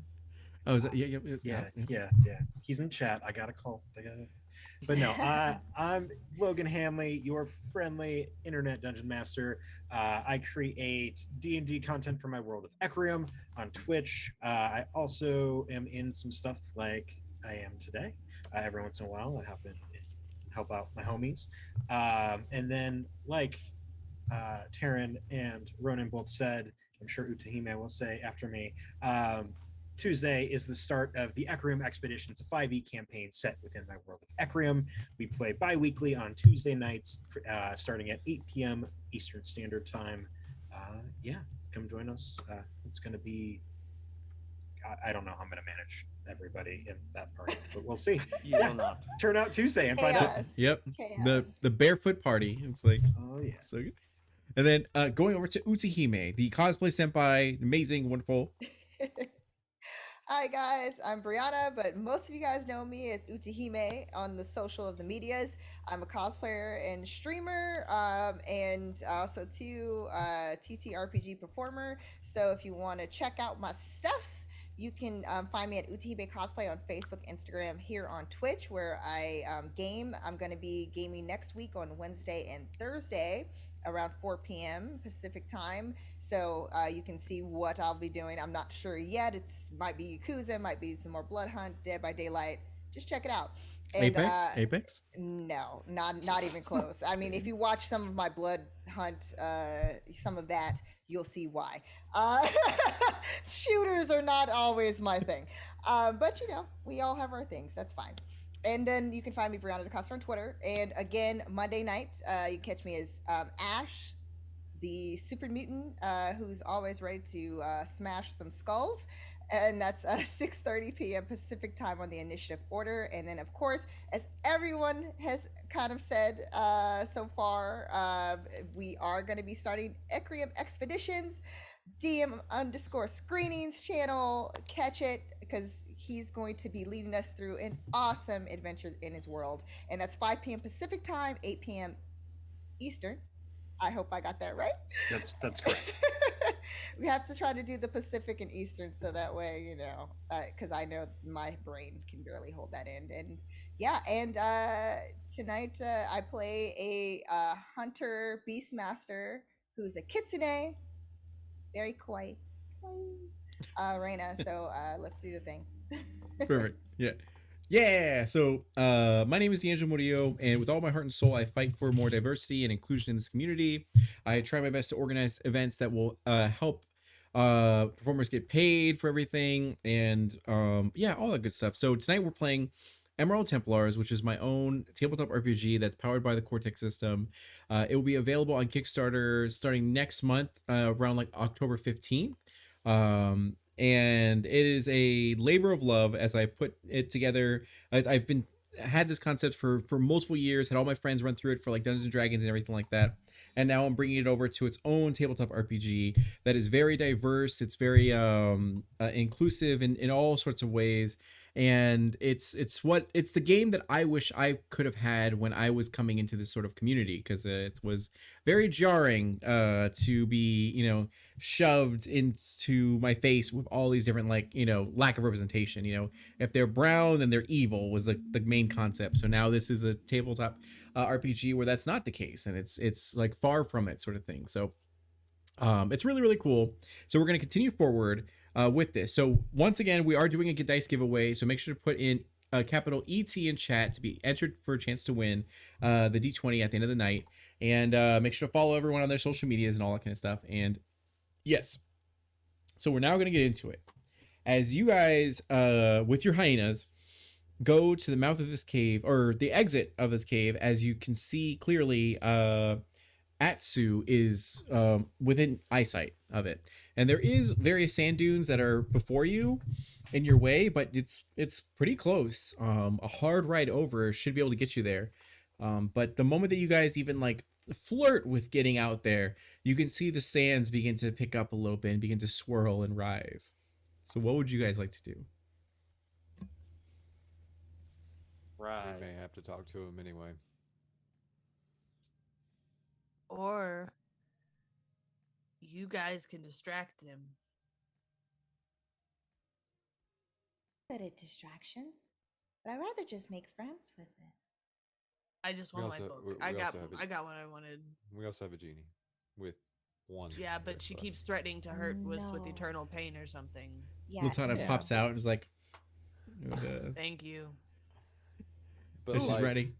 but we have a target now. Like it's clearly visible. Like Yeah, we can say, hey, do you want to go make friends with that thing? But you know what I mean? Like, oh, ooh. But if When I they- do that too, then she's stuck out in the desert again. And I kind of feel bad about cursing something like, to live for all eternity in a dead desert. Yeah, I wouldn't like that. Like, I'll just be straight with you. If you ask for me to make your mounts faster, they're gonna die after they've completed their run. If you ask me to teleport you, it may result in you losing a limb from being teleported inside of a building or something like that. So I would just like hard right out of there. But I am at your disposal if you want me to be here. You know what's gonna happen if you ask me to protect you from the Haboob is that it's gonna reveal a lot more undead. So just keep that in mind. But I'm here for you, whatever you need, boss. As you suck. Technically, Grizz, if you use your last wish, you can just pass off the genie to one of us. Then it that won't is be out here, correct. and we can continue to have at least. Math wishes. I'm smart. left. I'm smart. 12 more wishes. Perfect. Then we can give it to the hyenas, and the hyenas could wish some stuff. And Latano definitely looks over to Alatar as like, I didn't make her explode, so and then he's just like, That is true, Yeah, that's great. That was great. That was nuts. Mm-hmm. Anyway, so we could make friends with it. How? In theory, you can. They're How are we not- gonna walk up to it? It kind of has like, I don't know, this giant haboob. Sure. you know You that know what? Hold on. Great. Can I see the entity itself from here? See. no, it seems like it's just sand. Now you guys, people who have some inkling of at least like a D6 in like Arcana or what have you, yeah, then you would sort of know that elementals have a core, and that core is what you can communicate with, but everything else is just what they can influence around them, sort of thing. And you do not see that core anywhere Hey, nearby. Yeah. Hey, genie person, would you be able to destroy that elemental person's core? Is that something you're capable of? And she looks to you and she's like, I mean, I could, but I don't know what the ramifications of that would be. And she goes, that seems to be a very powerful sort of a being. Oh geez. And she kind of like thinks and kind of paces, she's like, I could enchant your weapon to focus on elementals, but that would also mean you're cursed and bound to that weapon. And she goes and she's like just trying to think of like different ideas.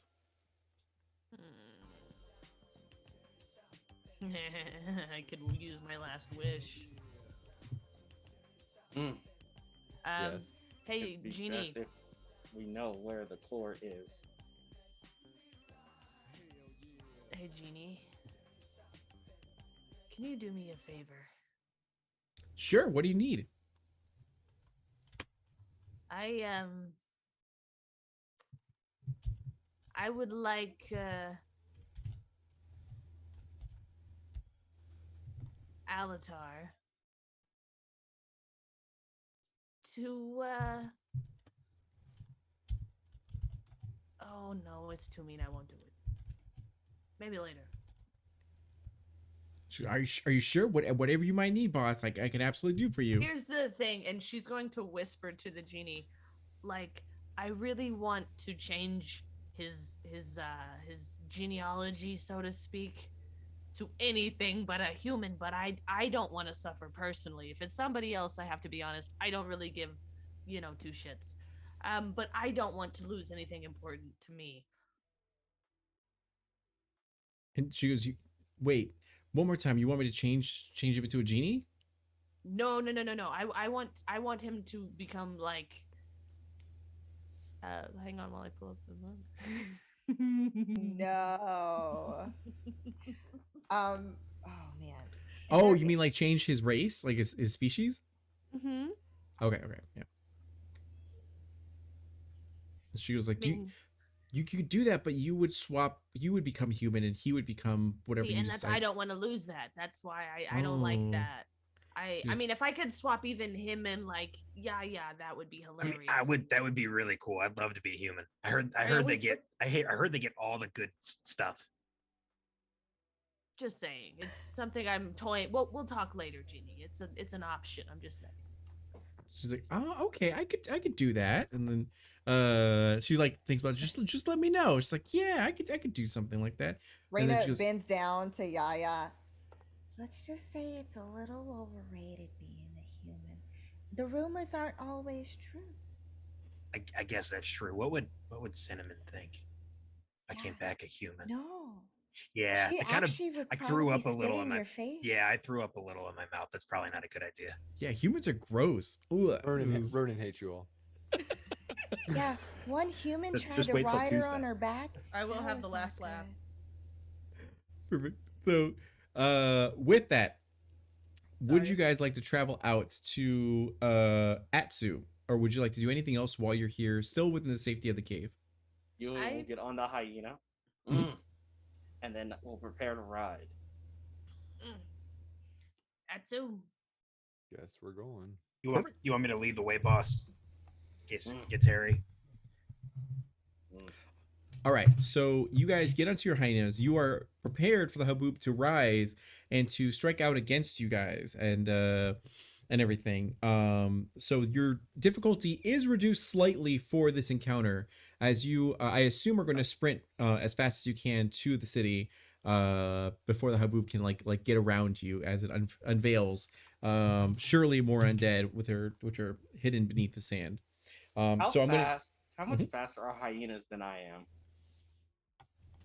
They're pretty fast in this. So whatever a normal hyena speed is, just triple it, like however fast they can go in real life. Okay. And yeah, so that So I wouldn't be able to keep up. Okay, just wanted to make sure. you're like, I put my Nikes on and like so. I was just All right. just in case. So you guys begin to ride out. Who would like to lead the pack? I think it was Yash Slav, is that right? Okay, perfect.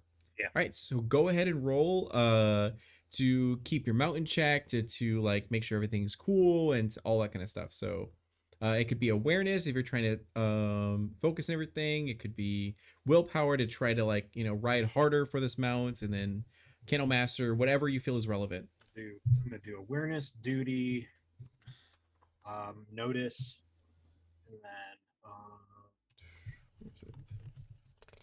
Yeah, here we go. Okay. I don't have So a good last one. Yes, investigator maybe. Yeah, throw a d4 in there. Yeah, I'll do that. if you like, there's also survival, whatever you feel is most appropriate or whatever. Oh, that's our trade skill, yeah. Yeah, trade skill. Escort? Oh no, wait, that's Oh, different. you know what? I'm gonna use my PP. Okay. Oh, to add. I can use a PP to add a dice to the dice pool, correct? Correct. So you can. So normally when you roll the dice, you choose the two highest, and then that is your total. So if you spend a plot point, then you can add 3 instead of 2, and then yeah. Hey, that's I like that. Yeah, I'm gonna spend a PP to do that. Okay. That's gonna be 16 16. Okay. with a D6 So- effect. Yeah, with that 16, that beats my roll of 11. And you do get a heroic success for this, so that's good. So a couple things happen here. As you're riding and leading the pack, making sure everyone is like behind you, following about, as a Haboob immediately begins to rise, as it sees that you're sprinting, so it rises and tries to match your sort of speed. So for Reina and Griselda, you guys grew up in this area, and you know that there are things called desert moths, which like essentially like feed in while during Haboobs and everything like that. And you begin to hear their sort of fluttering coming from around, and they've risen up from the sand and are essentially chasing you guys, trying to like hunt you guys down, as they're huge, gigantic moths. Raina's going to take her chakram blade that was tied to her hip, and she's going to basically toss it. So she's going to long distance throw it in order to try to basically hit multiple of these things and Sure. to catch it back. All right, Pulling so a you full-on Xena right now, so that's what she's gonna do on her hyena. She's just still riding, like they're still going at the same pace, and she's just flinging that thing to try to hopefully cut off its head. while Tayu and Suki are like on you as your fox mom, and then you just Yeah. perfect. All right, so go to roll for it, and then you're gonna have reduced difficulty because Yash Slav did so well into guiding and everything. Like maybe he whistled to like make you guys aware of the desert moths are around or anything like that. But yeah, and I have a 9, and I have 1 hitch. Okay. All right. Let me do this here. Sorry, I have to assemble my pool. Dice assemble. And then 2d6. Yeah, one thing I found out is that this is a very dice goblin friendly game. So if you have a lot of sets of dice that you've always wanted to use, it's like yeah. Or if you just wanted to have a reason to get more dice. All right. Exactly. So I got that's a 13. With 13? a 3 on the effects die. Okay, and what is the die type for the effect die? That's a D8. D8? Okay, so D8 effect die. So that'll do massive damage as you take your blade and you succeed as you can clearly see them thanks to Yash Slav's like guidance and direction and all that kind of stuff as you And I throw... did steal rain, yeah. Perfect. Okay, good. So you throw your... Do you have 2 chakram blades? No, it's supposed to basically because of the fact that in my mind, Yeah. because it's a long, like it basically it's a succession of attacks, so it would slice through multiple, like so basically like the blade would go through one, go through the another one, Okay. and then make its way around because it kind of has that boomerang type action. Perfect. Like We'll say it's like a Captain America sort of thing. So you take your chakram blade and you throw it with expert precision, which is awesome because you know that she's not just a pretty face. She's actually very cunning and very skilled with this weapon. As she throws it in the air, it whistles as it suddenly you see one of the moths begin to take flight and rise up, and then its form just immediately like splits in half, and then it juts into the other one, but then bounces off and comes back to your actual like hand and everything. As this moth is wounded but not dead. And so for anyone else, would anyone else like to go ahead and roll to attack this creature, or would you guys like to like move forward to try to get to the city faster? Whatever you feel. How many creatures? You can see there's 1 still alive of a desert moth, and then there's about 8 undead that are beginning to rise. Granted, your hyenas are very fast, so those undead might not be an issue, but the desert moth is pretty quick. How close is it to us, the moth, at least? 20 feet, at an angle in the air. Yeah. Got it. 20 feet up. Correct. Yeah. Bad idea, totally. But who cares? Yeah, Yui's gonna do something. Okay. Yui is going to, using the momentum of how fast I think I can run, kind of easing the hyena to literally jump. I want to jump up to get enough height and cleave this moth. Anime style, just like just kind of shoryuken up with my blade. Okay, go for it. Now they have plus frenzy. I know we're on the same team, but I want to see what this looks like if you fail.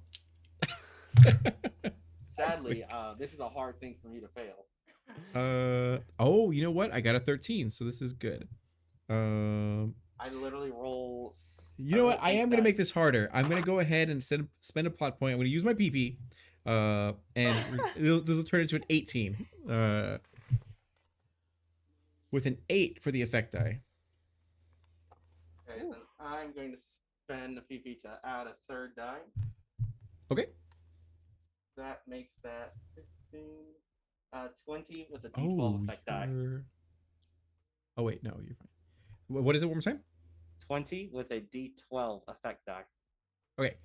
20 for a D12. Yes, that works. So you absolutely succeed as it seemed like this moth was generating something that was trying to come out of its actual mouth.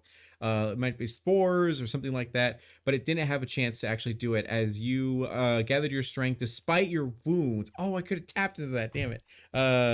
Despite your wounds, your grievous wounds, you jump up and you slice into this creature, and blood just sprays everywhere, this like yellow but his wound ichor. did go down a dice. That's right, it did. Yeah. So yeah, and also with the fact that I killed it, its life force will fuel me, and I heal a stress. Yes, because of So your I armor, heal correct? whenever I get a Okay, kill, good. I heal. I cannot pronounce that armor type. I need to figure that out. Me neither, but I So yeah, got it. perfect. So yes. Now the undead are still a sort of a minor threat. You do see them run, and they are going at a moderate speed. If you were not on hyenas, you would not be able to. It seems like most of you would not be able to outrun them. But with the hyenas, you have a better chance at doing so. So Alatar, what would you like to do in this situation? I will say, as I'm landing, I will out loud. Yui will say, "Run," because I fell off my hyena, so they're gonna keep going. Yui will not, because Yui had to jump off. All right. Your hyena. What? No, Alatar. What would you like to do? Oh, I'd like to run. Yeah. Like, bye. Are there still more of the things? How many of the There's There just are undead 8 left. undead. Yeah. So undead? yeah, if you choose to actually gallop forth and try to beat them to the actual city, then you'll be safe. But if you don't make it, then they will be on you and you'll have to like engage with them. So Alatar, you chose to run, so go ahead and use your to do whatever you need to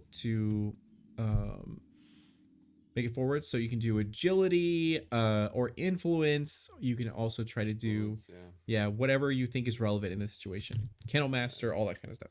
Pilot, Duty. Duty. It's my duty to get there. Duty and peepees. Good old.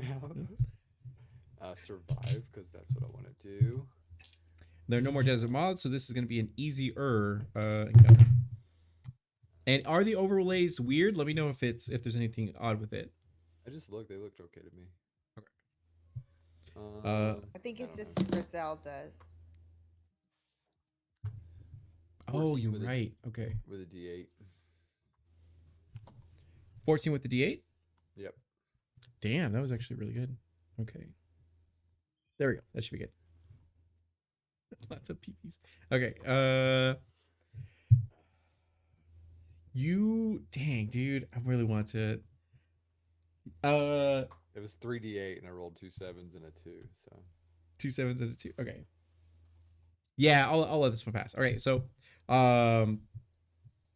you succeed as you gather your wits about you and you ride hard. Now, is your intention just to lead the group to safety, going over to the city, or is it to help Unknown Essence like get back onto his mount, or like what are you trying to do? You told me to run. I'm running towards the city. Okay, sounds good. So you get to Atsu. Now, as you after overcoming most of you overcoming the dangers of the tunnels and now going over the desert and everything, you can see the city of Atsu. What it lacks in size, because it seems like a third of what Bison was, which is the first city you guys went into, it makes up in fortifications, as walls around it are riddled with battle damage, both recent and old, yet still they stand. These walls are very thick and very powerful. And as you approach, you are hailed by what appears to be 2 centaur guards as they like call out to like open the gates, as they are rushing to sort of open the gates at this point. Now, as they're opening the gates as fast as possible, your mounts are all like clashing sort of up against it, sort of scratching at the sort of doors and everything like that. And booking it, Usain Bolt is like Unknown Essence as he's like trying his best to keep up and everything like that. But there are undead that are around. So Unknown Essence. Actually, we'll go back to Yash Slav. So what would you like to do in this situation? I'm going to use, or I'd like to use my SFX outlaw to try to outwit the undead. Okay. And then pick up Yui and then book it to the gate. Sounds good. So not listen to you. Okay. So go ahead and make your roll for everything. And duty. So there are 8. So for every 2, I'm gonna spend another PP. Okay. Because I have it to take the 3 highest. I just love that everybody's using duty and like Griselda is constantly using greed and truth. Yep. My truth is my highest. However, I don't. This is duty. That was This my is first how, duty roll, and all then I of did it. that because you I'm gonna told me. She to. does use all things in Swift. pursuit of the truth. I'm gonna use Swift. I'm gonna So- use. Mine is 10. Did you get any hitches in yours? Hang on Or one you- second. I'm Oh, yeah. compiling them, and then D8 for critical. All right. Oh no! Hitches, hitches. Wow. Hitches. Cool. Told you to run. So that's a 12 with a Okay. D8 a D8 effect die. However, oh wait, no, technically 13 because I could use 3 of them because I used the PP. That's right. Ooh. However, of those Dang, dice, okay. 3 of them are ones, so I have 3 hitches. Okay, so you have 3 hitches. Oof. All right. So I still have 4 plot points. So I'm going to spend 2 of those. And I think what I'm going to do is I'm going to spread it around. So what's going to happen is that this is what I imagine. You can choose to correct me if you'd like to, because you did succeed in your roll against me. But I am going to activate 2 of your hitches. So what happens is that you take your mount, you see that unknown essence, you're a leader of this group who has like defended you throughout the adventure and all that kind of stuff and tried to keep you guys like in line and all that. You turn around your mount and rush as fast as possible, and you like skid it to a stop, creating like sand that's just like brushing into them or whatever, to try to give him some time to like, make his way over, or you offer your hand, your tiny little goblin hand for him to grab and get on your mount and all that kind of stuff. But what happens in the process is, number one, one of the undead goes and stabs you with a spear on like the shoulder, giving you a 1d6 or stepping up your physical damage stress. And the other thing is that the undead are all clambering, trying to strike at you with various weapons, and it's stressing you sort of out. So you're gonna also get a step up for anxiety as well. Yeah. So you should have those 2 that are sort of stepped up. Anything weird from anyone? All right. So Like that's the bar now. Anything weird for me? you're like, I got a thing. I was like, why did I write that in the game? And then you succeeded in your role. So unknown essence, would you like to get onto his mount to go with him to the entrance, or what would you like to do? I will deny it. Okay, so we're gonna say you still help out by your hyena coming in and biting and kicking at some of the undead, helping out to buy him time as he's sort of running over. The gates are like 50% full. One of you at like one at a time, you guys can go through. So who would like to slip through first? Griselda. All right, you slip through first. Perfect. She And kicks then Alatar like as she's like trying to get through. Well, Alatar is actually he's waiting. He's holding. Yeah, Reina is She gonna kicks be him like anyways. right there, Fair. like ready to sneak in and as quickly as possible with her fox. right behind. Okay, perfect. So Yeah. we are gonna go over to Reina. So would you like to spend your turn to go and follow behind Griselda? Yes, because Okay. Reina is much too afraid of not listening to Yui to After have that him experience, stopped. yeah. Like she's true. like, I did my due diligence and like got injured some of them. Now it's time to do the Slip in? thing. Yeah, Perfect. slip in. And she's gonna do that definitely sneakily. Like they're like she's a fox and that's what she does best with her foxes. As So, Griselda's like going in on the ground, you're like parkouring on your mount to like go around. And, pretty like, much, yeah. Yeah. Yeah, that's exactly how I pictured it. It's like Griselda's going through like ha ha, and then there's just Reina like Yeah. So going No over sound. to yeah, silent. So unknown essence. What would you like to do in this situation? There are still 6 undead around. Got it. I'm going to, while I'm kind of running, I'm going to try and slide using the slant and spin to try to cut through however many I can that are closest to me using Okay. a broad sweep. So I Go do for have it. reach. So yes. I am going to trigger my hysteria. I up did roll my a hitch. strength. Alright, so let's do this. Sorry. So if you'd like to activate a wait. That is, Opportunity.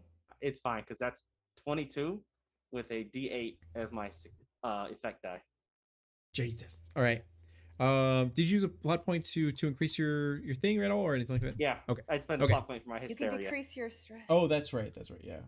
You use that So opportunity. So my sanity goes up a step. You can Did you want lower to that. activate? Did you want to activate my like hitch to No, get you? no, I'm gonna keep my Okay. plot points for now. Okay. Oh my Perfect. gosh. That's fine. That's fine. You can do that. So you succeed. And you had a 22, and I had a 9. So you got the heroic success. So you wipe out all of these undead as they all clamber towards. They were focusing on Yash Slav, and you took the opportunity to maybe roll under the hyena and then get around them to, like, cleave and all that kind of stuff. And now combat is essentially ended. The Haboob is still around, and you see in the distance there are desert moths, and there are various other like creatures that are trying to get to you guys, but they're too far away to actually be a threat at this time. So you guys make your way now into the gates of Atsu, and you can see that it doesn't look as welcoming, as warm as Bysum. It seems like a shade of its sort of former self. There's a lot of battle damage, a lot of downtrodden people who have gathered to wonder like what's going on out there. Essentially, as you can hear them say like, "Oh my God, it's someone made it! Like someone new is here. Like is it?" And then they see your emblems and everything, and they're like they're Emerald Templars. Like, "Oh my God, we're saved!" As they're all like sort of freaking out and sort of like, and everyone here looks gaunt. They look exhausted. They look terrified as they look to you. And the centaur guards who like open the gates up as fast as possible now shut them closed as like undead are starting to like try to clamber to the gate and all that kind of stuff. And people from on the top are starting to shoot out at them to like take care of it. But the centaur guards go like, you are a sight for sore eyes. Thank you. Are you here to save us? As they're kind of like looking to you, and yeah. Yes. Mm. Air flip. And you see them be like, "Oh, it's finally," as they go like the sultan will want to see you immediately, as people are starting to gather around, and they're starting to ask you for help, like, "Please, you have to save us, we're in so much danger, you have to escort us out," and everything. And they go, "How did you survive the Haboob? Like, how did you, like, no one's been able to get to us at all." As Yui just slings sword on shoulder and starts walking towards the palace. Just There's a tunnel under the. It's a cave. We found a It- tunnel. It's And you see one of them like, "But that's caved in. Like, that's how did you get through it?" I'm very strong. As they kind of scoff, no, sorry, not scoff, they chuckle like heartedly as they go like, what, however you got it, we thank the new gods that you made it. Magic. And they escort you through the actual town, which you can see it looks really run down, and this place is not doing good. Burial site, nope. Sarcophagi, we already did that. Here we go. They guide you into the palace. So this palace, you can see that there seemed to have been another sultan, like from way before, that owned this place. Now, you guys who grew up here, Griselda and Reina, you know that there was an uprising because of the prince, and a lot of sultans got dethroned and new sultans got appointed and everything like that. 4 of which were from one mother. So one mother led one of the charges, and then she assigned each city to have her daughters be the sultan. So this is one of those cities. And as you arrive to the palace, you can see that it's shaded compared to her sisters. Only a handful of guards are there, and all of them look extremely gaunt. As they guide you to the royal library, as you see Sultan Farah is reviewing scrolls upon scrolls, that she doesn't even notice you that much, and she's just like, "Come in," and she's like, looks exhausted. She does not care about aesthetics like her sister does. She's all about practicality and sort of business, as she doesn't even have like sort of a regal gear on. She still has her tiara on, but she doesn't have anything else. As she goes, what do you need? Like, whatever the people want, like, we can't expend our rations, anymore, no matter how dire it is.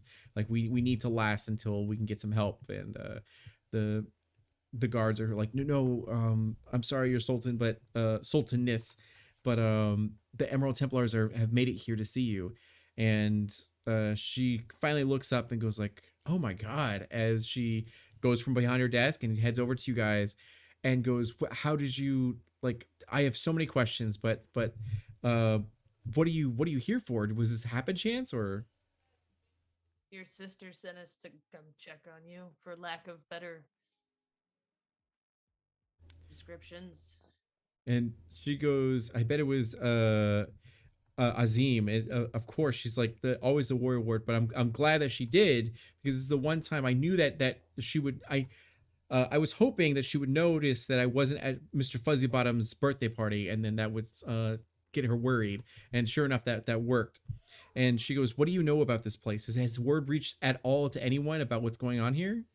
No. She goes, "Okay, well, like it's okay because you guys are here now, but essentially, this my mother conquered this area, this part of the nation, and she assigned, four cities to my sisters and I got this one, which was the strongest. Like it's a strategic military, point and everything. But as we were excavating, researching, going through the treasury and all that kind of stuff of what the last sultan had, it found out that they were extremely into necromancy, which was common knowledge because they supported the queen. They were a loyalist. Uh, but we didn't know that in their studies of necromancy, they summoned the black dog. And those of you who know Arcana or were born here understand that the black dog is a mythical creature of necromancy. And it's a dog with two heads. It represents death, essentially. And whatever life it consumes, it starts to bring the spirit world in more than the mortal realm, to the point where spirits can actually be seen, heard, and then they can start interacting with the material plane and all that kind of stuff. And she explains to you essentially that aspect as she pulls out tomes and shows you images of it. And she goes, "That's what's been happening here. Is that this black dog had a field day with our civilians and our military and everything, and no one was able to stop it, essentially, because we didn't know how to defeat it, because we never had encountered a black dog. We've only heard it in fables and legends. But to make matters worse, the moment that the black dog was awakened, because we found him in the treasury, locked away in the very, very back. Oddly, the sand elementals around us have isolated us, essentially. Everyone we send out to go out there, haboobs appear and they pick up sand, and they confuse our soldiers, and they get swarmed by undead and they die. So our trade routes are ruined. We've have no way to reach out to anyone else around here or anything like that. We're essentially stuck and starving." And she goes, I feel like from the scrolls that I've been reading that if we destroy the black dog, then this will end, essentially, and my people can be saved because everything will. But we don't have the power to do so, essentially, and yeah. Griselda? Yui. Mm. We do still have the tricksy genie at our disposal. Mm-mm. All I'm saying is we could, I don't know, bless one of our weapons to be magically able to kill the black dog. Mm. Or send it to the moon or something. And then it's going to sign, "Could mortal weapons harm the black dog?" So Reina and Griselda, no, it's only magical, like spells, weapons, or religious, like sort of weapons or anything like that. Yeah. No. It really doesn't like foxes. I don't like this black dog. It has And to then be of Yui magical will just nature. hold up their signature sword and just wipe it down, and then motion towards Grizz. I will say the tricksy one did say something about it cursing you. And for the first time in a while, you can't tell in the face, but the eyes reveal a smirk at the thought of being cursed. And just Are you sure? Yash Slav, what's going through your mind right now?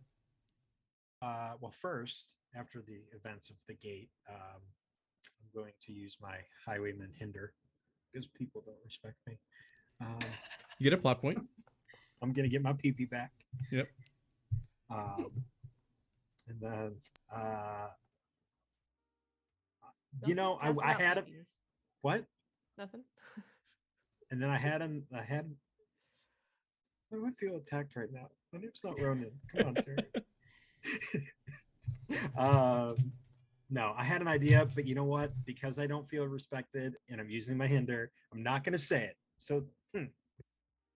I You're kind of bitter, am. frustrated. Yeah, I was gonna say I'm a little sad right now because I might be using my last wish for something helpful instead of cursing Ronan. But Do have something.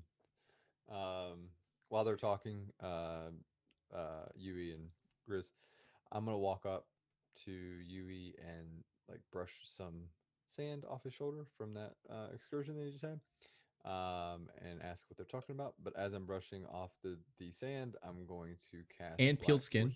and pins. Yeah, yeah, that's true. Ugh. And I'm gonna cast Black Witch's Embrace. Okay. Which will. I don't think I need to roll anything. I guess it just says that I can step down 2 stress die by 1 of another Oh. creature. I have no more stress die. I murdered creatures. Oh, really? Yeah, I healed from that Okay, last murder. I didn't know your insanity went down as well. I thought Yeah, that stayed because up. I heal just stress in general, so my sanity was all that was left. Okay, never mind. I won't do that. But I'm still gonna go and rub his shoulder Would've and been ask what they're cool. talking about. we're trying to decide if we should bless his weapon to kill the black You mean dog, curse it? curse his weapon. We're To- definitely to- not equipped to handle it right now. I don't think. To help you, Well, that's- Alatar, you definitely can see that Yash Slav seems anxious and also wounded. Yeah. Oh, he does. Okay, cool. And sad. And Reina's gonna And go up to Yaya and using her ability because she has a very charming nature. What's the matter, Yaya? You seem kind of down. Do you have any information on the black dog?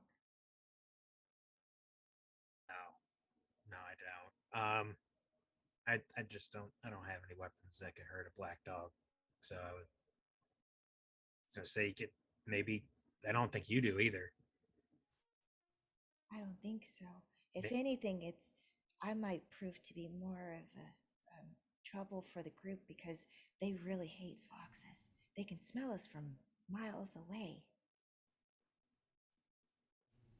Now, Reina, if you'd like to, you can try to be empathetic towards Yashislav to try to step down one of his anxiety dice. No, that's what I'm Uh, trying to do. I'm trying to comfort him, like, like I understand I'm not that helpful either, but together we can figure it out. All right, It's go ahead and okay. assemble your dice pool to try whatever you can do to comfort them. You can even use your escort abilities to tap into like making them feel like the Okay. center of the universe, sort of thing. Oh, perfect. That's only cinnamon. Don't do that. Got a special place in my heart. The one that I gave a piece of china to. All right, so let me roll mine, and you only have one 1d6 for your anxiety. So, and if you want to specifically heal his physical damage, then you'd have to use your medic sort of trade skill. But for this one, if it's just empathy, then it's Well, I I do rolled- have. Well, I mean, even though it's not going to work, there's for some reason a D4 and therapist. So let's just do it. I don't know. it's We'll fine. see. You can also use your escort trade skill if you like to, but like just for emotional support, nothing Oh, else. okay. Yeah. Yeah. Okay, then that's way better. All right. Oh, nice. Okay. I got a 9. I got a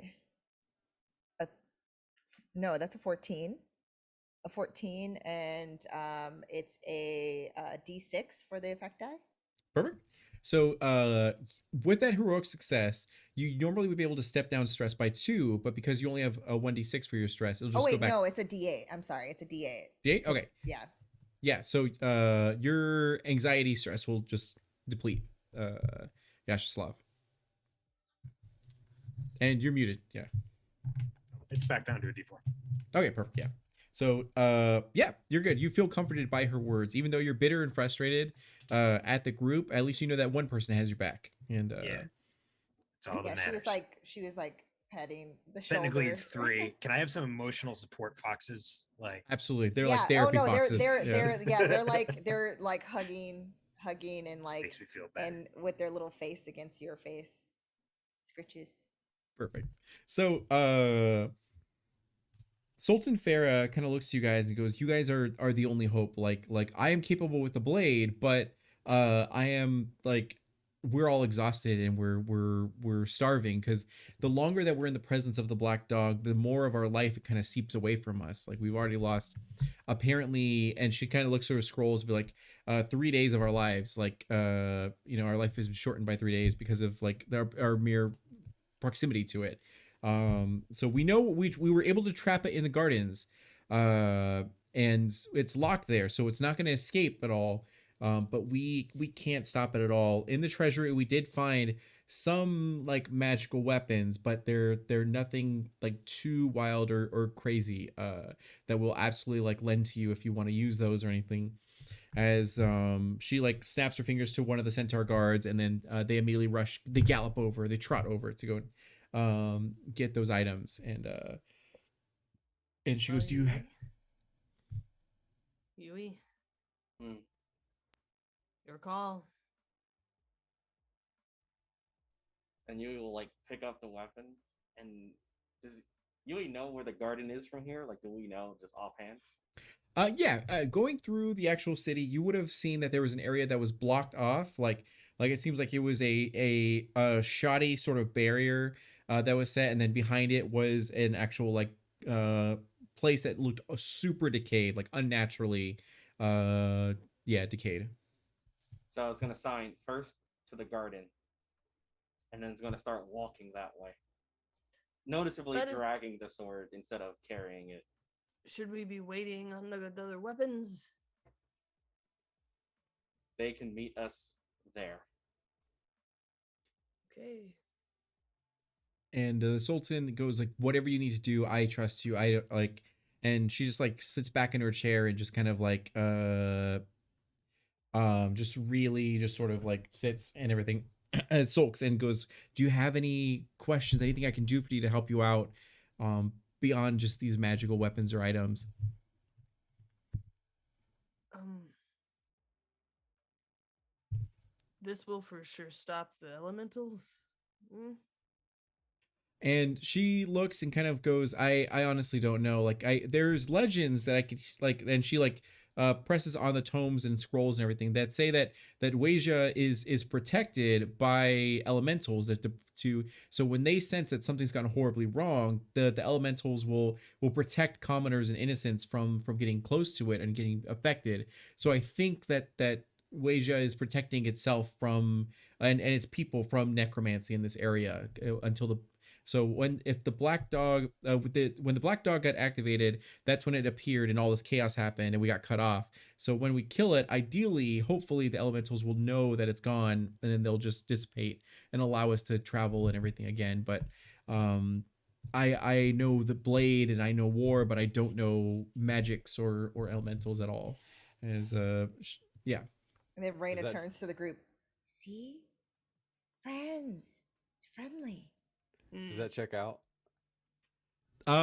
With your experience with elementals, you know that there's a reason they do certain things. So it's very very plausible that if they are like dead die hard protective of their land, then they will like do something like this. Yeah, so it definitely seems reasonable.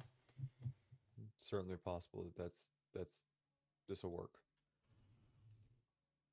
And moments later, her vizier will come in as it seems like it's still like a very regal sort of clothing, more so than the actual sultan, as in his hands are a piece of cloth that he unveils, and it seems to be a bow with only 5 arrows, and it seems like it's also a dagger, and then it's a quarterstaff. And he goes like, these are the only magical items that they had in the actual treasury.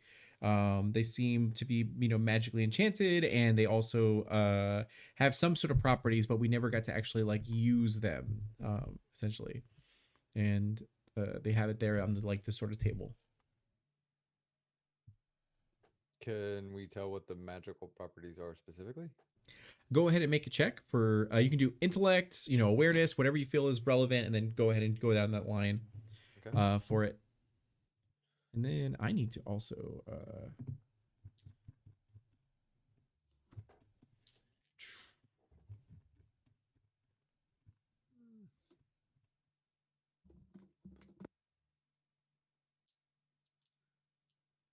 That's resources. Nope. Yeah.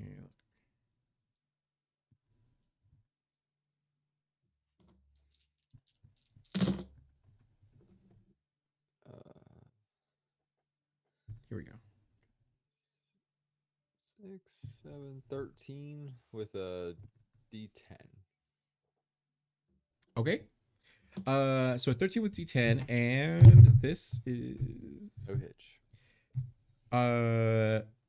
okay, good. Yeah. So I got a really good roll, but mine was only a 12. So you do succeed, but you don't get a heroic success. So you realize, yes. So one of these is a short bow with 5 arrows. That one just seems to be magically enchanted, meaning that it can affect magical sort of creatures or spiritual sort of creatures that don't have a corporeal sort of form. And then the other one is an actual guitar. And that one, it seems to be enchanted with like flame. So when you strike, it'll have a burning sort of effect. And then the other one, what was it? What did I say? Quarterstaff. Longbow. Quarterstaff. That's right. Quarterstaff. Yeah. And then the quarterstaff will also. Oh, I don't have quarterstaff on here actually. We're gonna change it to a hook sword. Is it a guitar? Yeah, guitar. Yeah. Yeah. Reina would want to take that one since You're like, yo. I'm just I'm she's just the going down fire the line resistant. explaining it like that. She's the fire resistant one, so she's gonna definitely take that. And then it'll be a hook sword for the last one, which is yeah, and then that one seems to be of ice, like it seems to be have like freezing sort of cold properties associated with it. All of them are going to be a D8 for your actual asset die roll. Yeah. So I don't know Griselda if- will have ignored all of them and just be following Yui, like grumbling along. Perfect. So I'll let you guys decide what you get as items really quick, whatever. So the guitar is going to go to Reina, and then does anyone want the short bow and 5 arrows? Boss, you want the sword? I'll take the arrows. Yui already walked away. Yui was heading to the garden. Yeah, so it's just All right. it Well, would be I'll take the sword and I'll take the arrows then, I guess. Okay, perfect. So you take the short bow and you have the 5 arrows. So once those arrows are out, it's no longer going to really be like the bow will still be magical, but these arrows are also magically enchanted or whatever. So yeah, actually yeah, we'll stick with that. So and then the hook sword, if you guys need it. So the guitar and hook sword, their special property is that they reduce the enemy armor type by 1 size. So essentially they step down one of their dies. So keep that in mind. And then the other one for the short bow is also reduce enemy type by 1 size. It deals fire damage, correct? Correct. Yeah. So and then after that, we're gonna go to the garden. So where Griselda and the Unknown Essence are approaching, as the centaurs, like kind of got word. They're not actually all centaurs here. We'll have goblins for this one. So so the goblins kind of like got word that you guys were coming, and they're like, all right, let's move a little bit of stuff around, that way they can get through. And then they begin to push, and one of them guides you and goes, now the black dog is beyond these gates. I went too close last time, and I feel like I got a week stolen from me. So I'm not gonna approach, unfortunately. But it's nasty. It's pretty fearsome and big. Don't approach any closer until you're ready to actually tussle with this thing. And we have your back, but we've tried so hard to kill this thing, and we weren't able to. So good luck. And he like gives you like thumbs up as he allows you to approach. And Yui's just gonna stand in front of the door and wait for a little while, wait for the rest of the group. You are 40 feet away from these like bronze, intricate, ornate sort of designed garden walls and double gates and everything that are closed and sort of locked, and all that kind of stuff, but like locked crudely and all that. And you can see the black dog sleeping as it's like whirled up into a ball, and it's both its heads are kind of just like yeah, just passed out. And would you guys like to do anything at this moment? Yui's just gonna wait, like Yep. standing there, holding the sword kind of in front of him. Griselda's just standing there next to him, waiting for your call. Smoking a cigarette. Hey, boss, Mhm. and I'm gonna tug on his. The sword's enchanted. It's got ice stuff. Gonna look at that tiny sword. Then looks over at hers and like will motion to keep it. All right, suit yourself. I'm just gonna toss it. He does it. One of the goblins is like, yeah. So one of the goblins. We'll point the butt of my sword to Grizz. Hey, Genie. Latana appears as she goes, "Ooh, a black dog. I'm not really good at this stuff." As she's like, kind of fearful of it. It's like, "But what do you need?" We need you to enchant his weapon. He's well aware that he'll be cursed and bound to it for all eternity, blah, blah. But we need it to be able to damage that guy. And Like, and he goes, is that something you're capable of?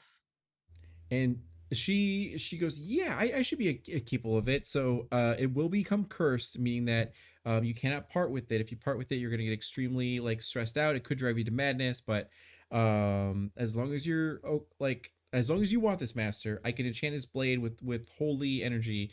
That way he can affect spiritual creatures. And yeah." Yui. That is what I wish. I wish for you to imbue this with holy energy to kill the black dog and other things that are evil like it. And she goes, "You got it," as her hands begins to morph and form and then like hover over the blade, and then it begins to glow a golden light as it radiates holy energy and everything. And it feels more powerful, yeah. Hey, Reina, here's a bracelet. Chunks it over to her. She's like, "I'm free," and then he was gonna go over and catch it.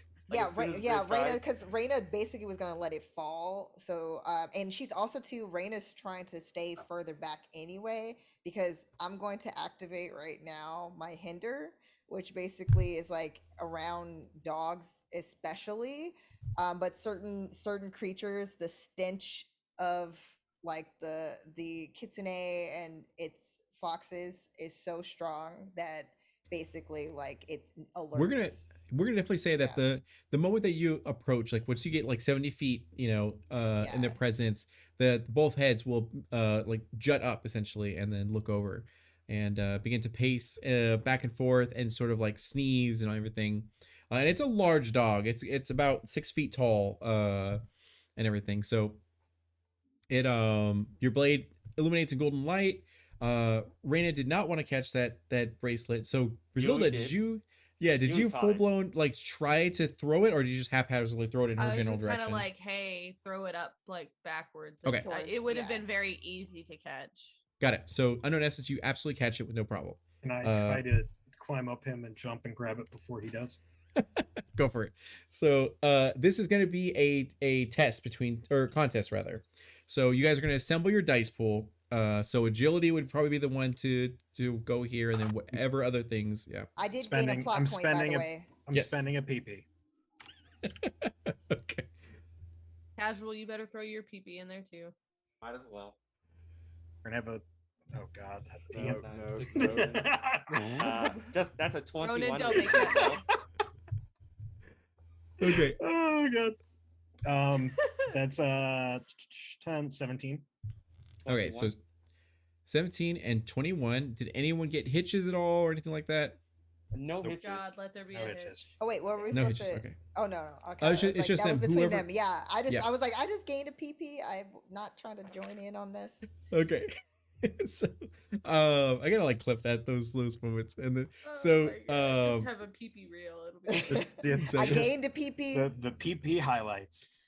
So you throw it haphazardly, this bracelet, as Latana like watches where her bracelet goes to, and you see Unknown Essence go to like reach for it, and then Yash Slav like climb up his body to get it, and then Unknown Essence like is able to like push him off and then grabs it full blown as you do have the bracelet in your hand, and Latana now appears by your side and goes like, you know the deal, master. You got 3 wishes, so whenever you want to use them, just let me know.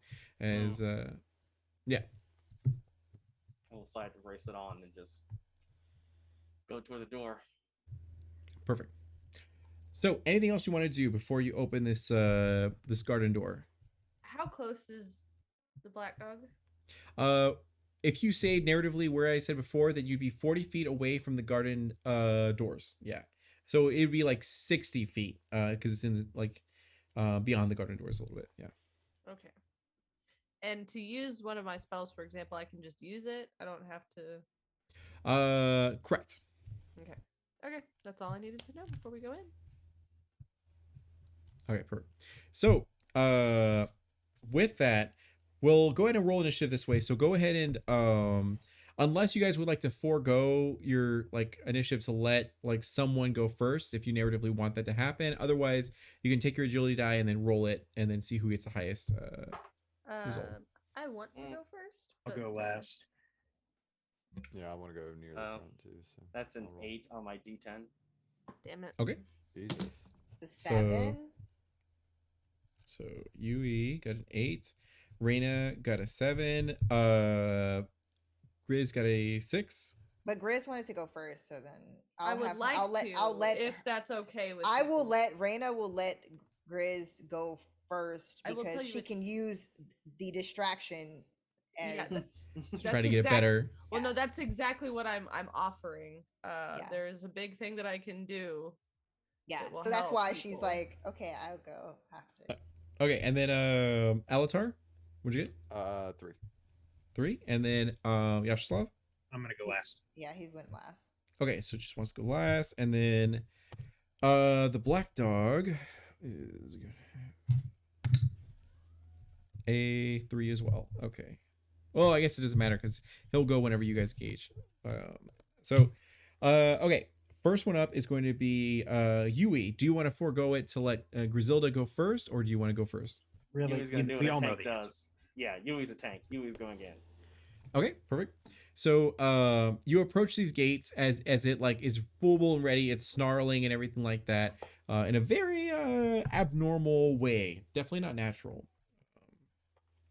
And it's very easy to undo the actual binding of the garden doors, and they can now be opened as you go through, and then go ahead and assemble your dice pool and all that. Is there any way to trigger my vices, or is that only something you can trigger? That would be something that I can trigger, which I totally forgot about until just now. So I need to start like thinking of that. Actually. So I am going to trigger my hysteria, Okay. and I want to activate my heritage for frenzy. Okay. As I will finally Actually, remove... we will go ahead and make that a mechanic that if you wanted to like give me one of your vice die, then you will get a plot point essentially. Okay. Yep. You can take. Now, does it matter the level of the vice? Gives me more plot points, or No, for now. okay? Because I have a pretty big wrath die. Whew. So you can add a D10 to that, Okay. and you will remove their face covering. Okay. He's beautiful. Business. He's beautiful. It's true. I saw his face. I don't think I want to spend a fee. I will. That is 21. I rolled very low, so that is an 11 for mine, and I got 1 hitch. If you would like to activate that or anything like that. No, I think I'm good for Okay, now because my so you sanity goes up 1. You succeed in this heroically, so you deal a pretty decent blow to this black dog. Now your oh, that's right, your weapon is imbued with arcane or Holy. yeah, holy energy. So when that happens, your essential weapon die will be doubled. So it'll be so instead of like 1d8, it'll be 2d8 or whatever it was. So if it's already 2d8, does that make it 4d8? correct, yeah. Oh, I don't have enough so- d8. God damn. I can fix So- that problem if you want. Yeah, if to you hit have me if you got the money, I can supply you exactly. up. So okay, so you already won, so no need to roll extra dice unless you want to give me hitches. Or- But yeah. yeah, No Yeah. hitches. Those were good rolls. So you cleave into this black dog as it like charges forth towards you, snarling and snapping at with both its heads and everything. And you were able to keep it at bay and also cleave into it. So after you, it could be Reina, but you can always choose to let Griselda go. Yeah, During your turn, Raina's yeah. gonna be like, "Go for it, Grizz." Grizz will kind of briskly curmudgeon Ford. And she just Hobble like yeah, she throws her hands in the air and says a bunch of like really weird words that kind of sound like some of the whispers that were heard back in that like little ritual tomb. area. Yeah. Throws Wave her them hands like up. you just don't care. Yeah. And kind of like she lit up before, but this time intentionally. Mhm. She becomes this like pillar of light. And I'm using Praise the Sun. I illuminate a 100-foot radius around me, and any non-mortal creature steps their highest die value down by 1. Great. Okay. So So you step down the stress by 1. no. So the black dog will use one of its D8s and step it to a D6 instead. Oh, okay. Yeah. So it makes it weaker essentially. Oh, And okay, got it. okay. So you're using that spell. It is going to attempt to. Are you getting close to the black dog, or are you? No, just stepping forward enough to be in there. I assume that Yui is like up on it. I am not Yes. trying to be About 20 feet away. on that. I just want it to be Or like, 10 because feet. I want to make sure that there's not a wall stopping my beautiful radiating light from Yeah. permeating this stupid dog, because I'm a cat and cats rule and dogs rule. Okay. Yeah. You are praising the sun. So it is gonna. Actually, no, that is your turn because you Yep. used it to reduce it. Yeah, got it. Okay. So after that, now it could be Reina. So you can. So the next one up in rotation would be Griselda. Oh, okay, yeah. So, and then it would go to Alatar. So it could be Alatar, or do you want to give it to Reina to be able to let her come back into rotation? I think Al wanted Raina to go first, but I'm not sure. No, I think if I have the option, I'll go right now because it actually Okay. sets me Okay, up pretty Altar. well. So with it theoretically temporarily blinded, I am going to send a giant.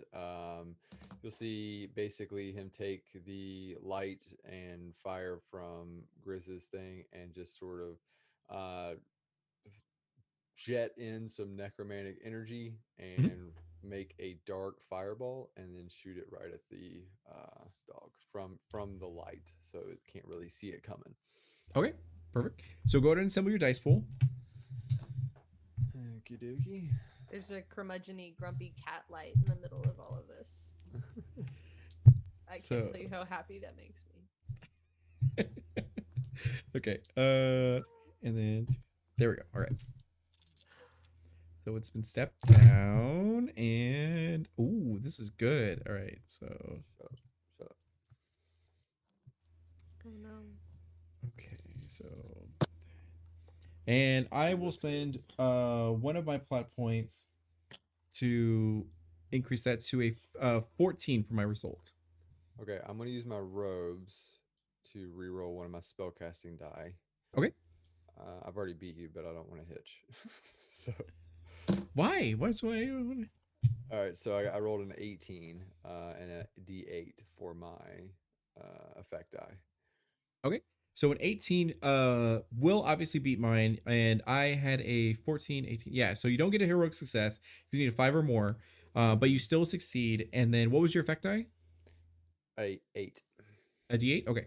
So perfect. So you deal a hearty blow into this black dog as it is snapping at the unknown essence with both its heads, trying to get to him as he's like trying to fend it off and everything. And Griselda's using Praise the Sun and illuminating the area as you see its fur and flesh begin to sear as the necromancer is beginning to fade from it, and you hit it with that dark bolt. And then it's gonna go to It also drops. It saps its energy and drops its highest affected die by 1. Jesus. All right, so that is another D6 instead of a D8. Okay, and then it's gonna go to Reina since Yash Slav wanted to be last. Yeah.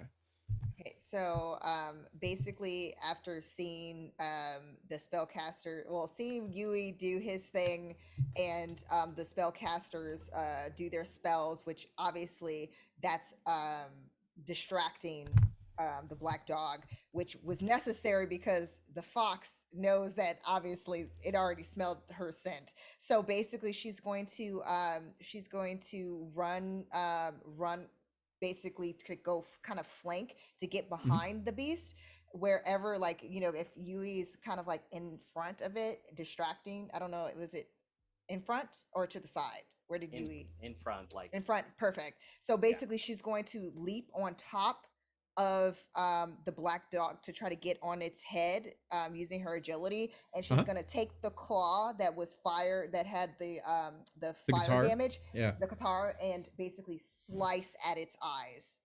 Okay. So then that way there's damage, so it can't really see any attacks coming, hopefully, like attack it more. Perfect. Go for it.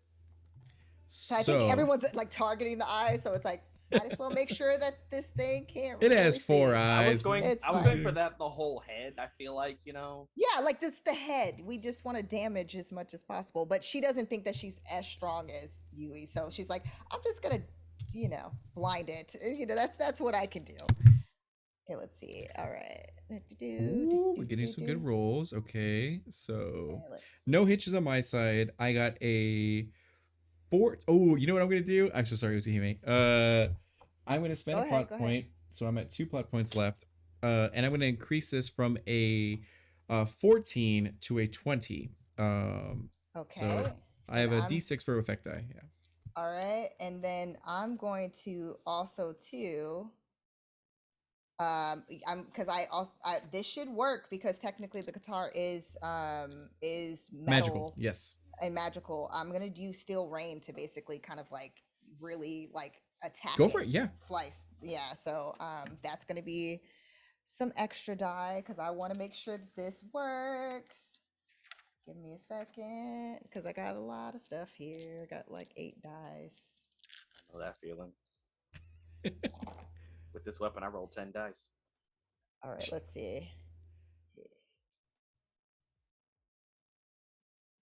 I believe in you. And remember, you can spend a plot point to get 3 18 instead plus of 2. 7. Let's see. God. What's 18 25. plus Yeah. 25. And then yeah, that was a D8 for that effect. The effect die? Okay. So you succeed in this. And you have your heroic success too. So that'd be perfect. So you have your guitar and you rake it across the eyes and everything. Yeah, as so it's just like shoot, like to try to like almost like a little like a cat clawing or like we'll say you like use one hand and like grip it sort of around the necks of both of them and then just like rake across or whatever. Yeah. As it winces in pain and hurts tremendously. Let me just ban someone really quick, and then let me just do that really quick. Oh, and boy. I know, right? Let me do this.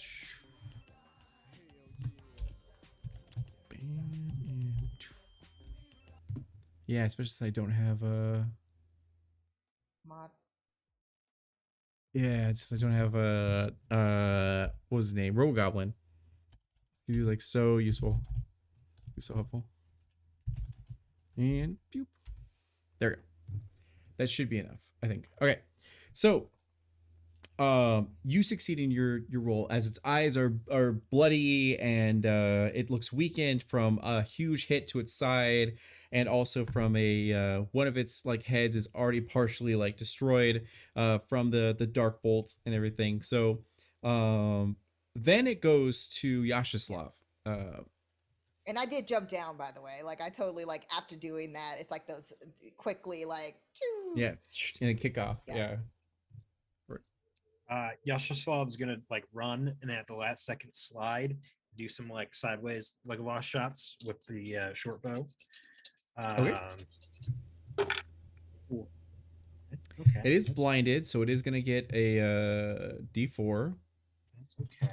Okay. and it's going to step down its highest die. So that's going to be another D4. It is not looking good. Okay. I do have a hitch, and I got an 8 for my. Cool. I got a 10 with a hitch, and a D8 effect die. Okay. So yeah, do you I'm want just to gonna go activate for it. any? Do you want to activate my hitch? Oh, I can do that. Because can't yeah, so you can heal one of your stress if you'd like to. I? Yeah. I have physical stress. I'm just gonna heal that. That's Okay, good. I perfect. like that. So you'll spend a PP, and you'll go ahead and do that. And then what you're gonna do, or what I'm gonna do is I'm gonna go ahead and I'm gonna activate your hitch, and I'm gonna give you one like step up your sanity die as you look upon the black dog, and as it's a a creature from beyond this realm. It shouldn't be here. It's immense necromancy, and you are like standing before it. But anyways, you gonna succeed in your meet- roll. Yeah, I'm gonna shoot, and it's just gonna hit probably like right wherever Yui's sworded hit. Mhm. And then I'm gonna turn around, and as I'm running away in fear, I'm like, see that Grizz? I hit it.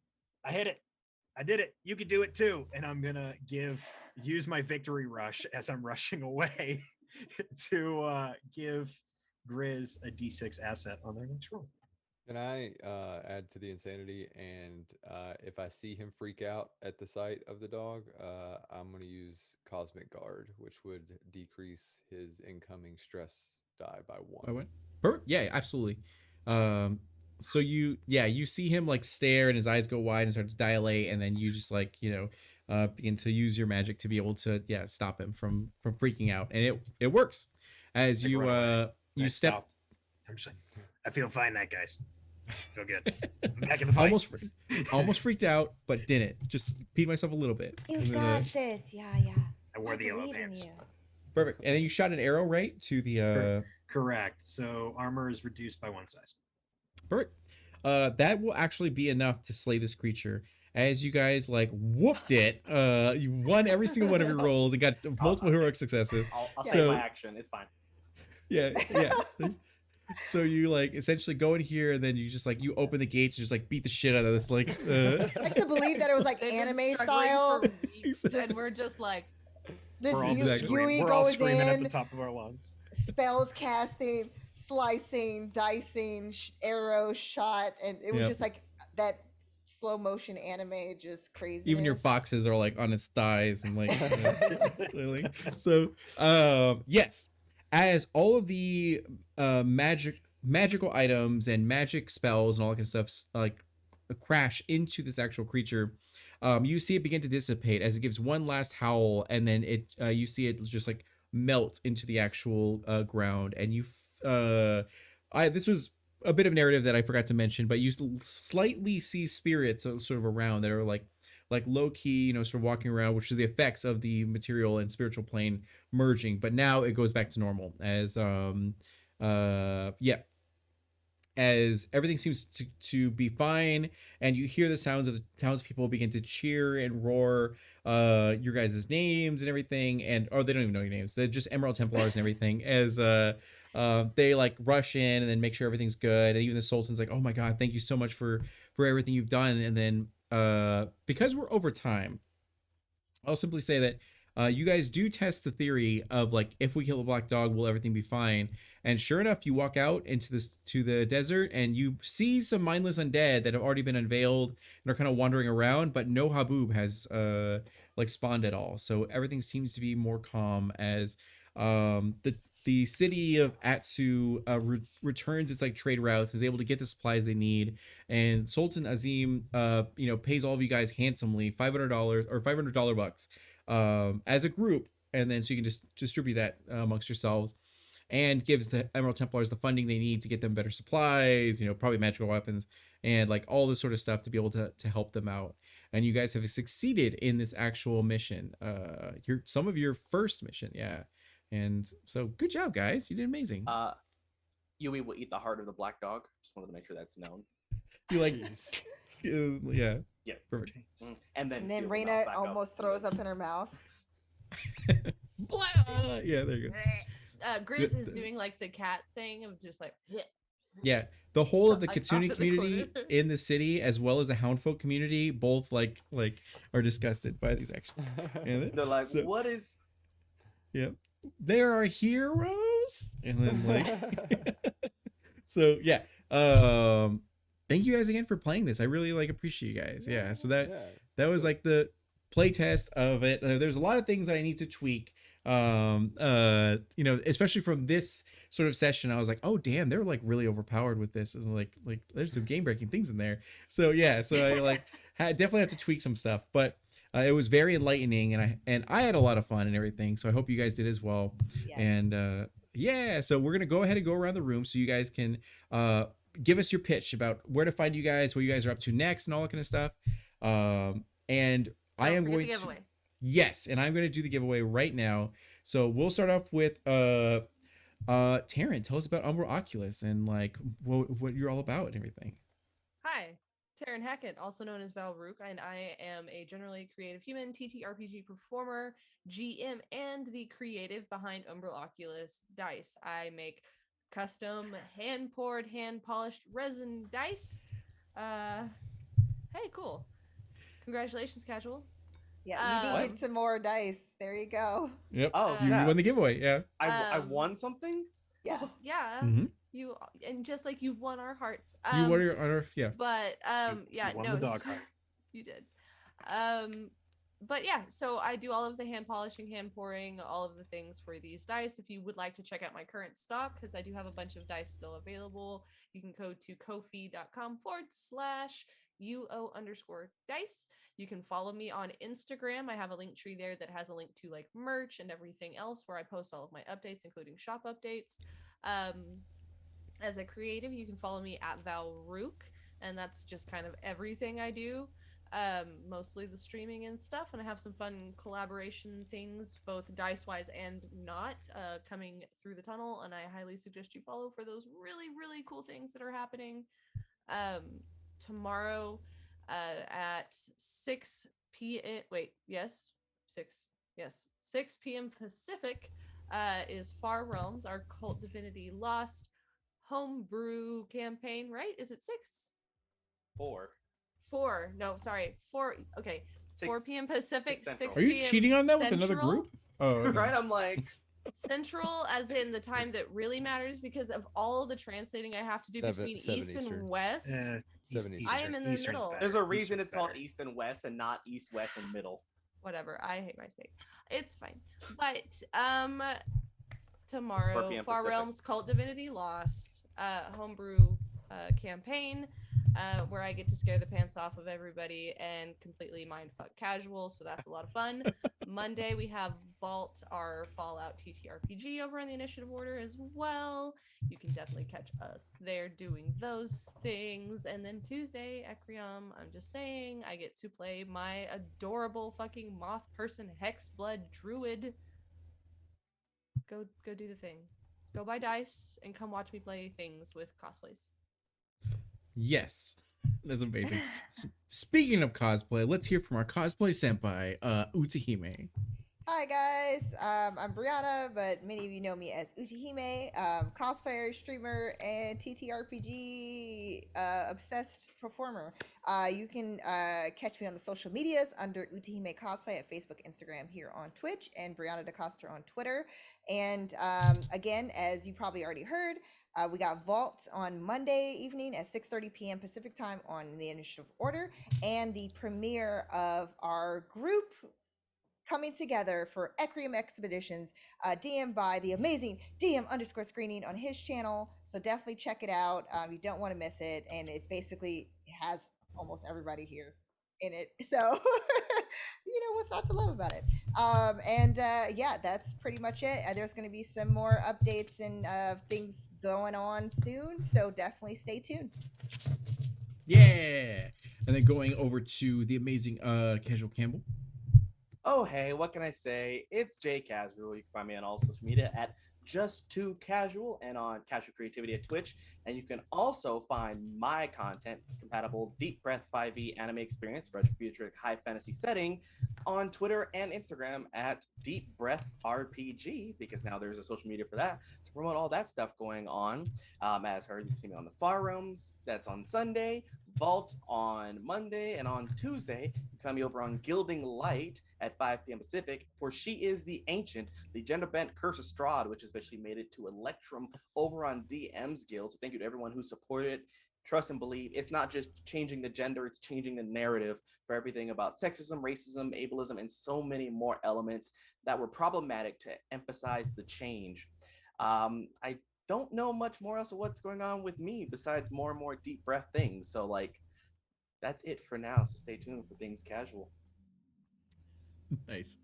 And then going over to Ronan Fox.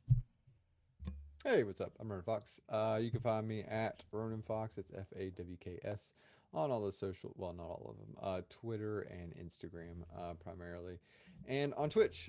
Pretty soon I'll be returning there. I am a D&D content creator, writer, and TTRPG performer. So on Twitch I go over there and make community built content. So with your help, we craft stories and characters and worlds. And then I am on like all the games just mentioned. So check those out. Nice. And then the person who played the incredible Yash Slav tonight, Logan, the best at Apex. Stop saying that. It's not true. Yeah, I'm Logan Hanley, also known as DM_screening, your friendly internet dungeon master. I do world building and homebrew with some friends, as well as Dungeon Master the Ecrium Expeditions, which is at 8 p.m. Eastern Standard Time, which is 5 p.m. Pacific Standard Time, because there are people west of Pennsylvania.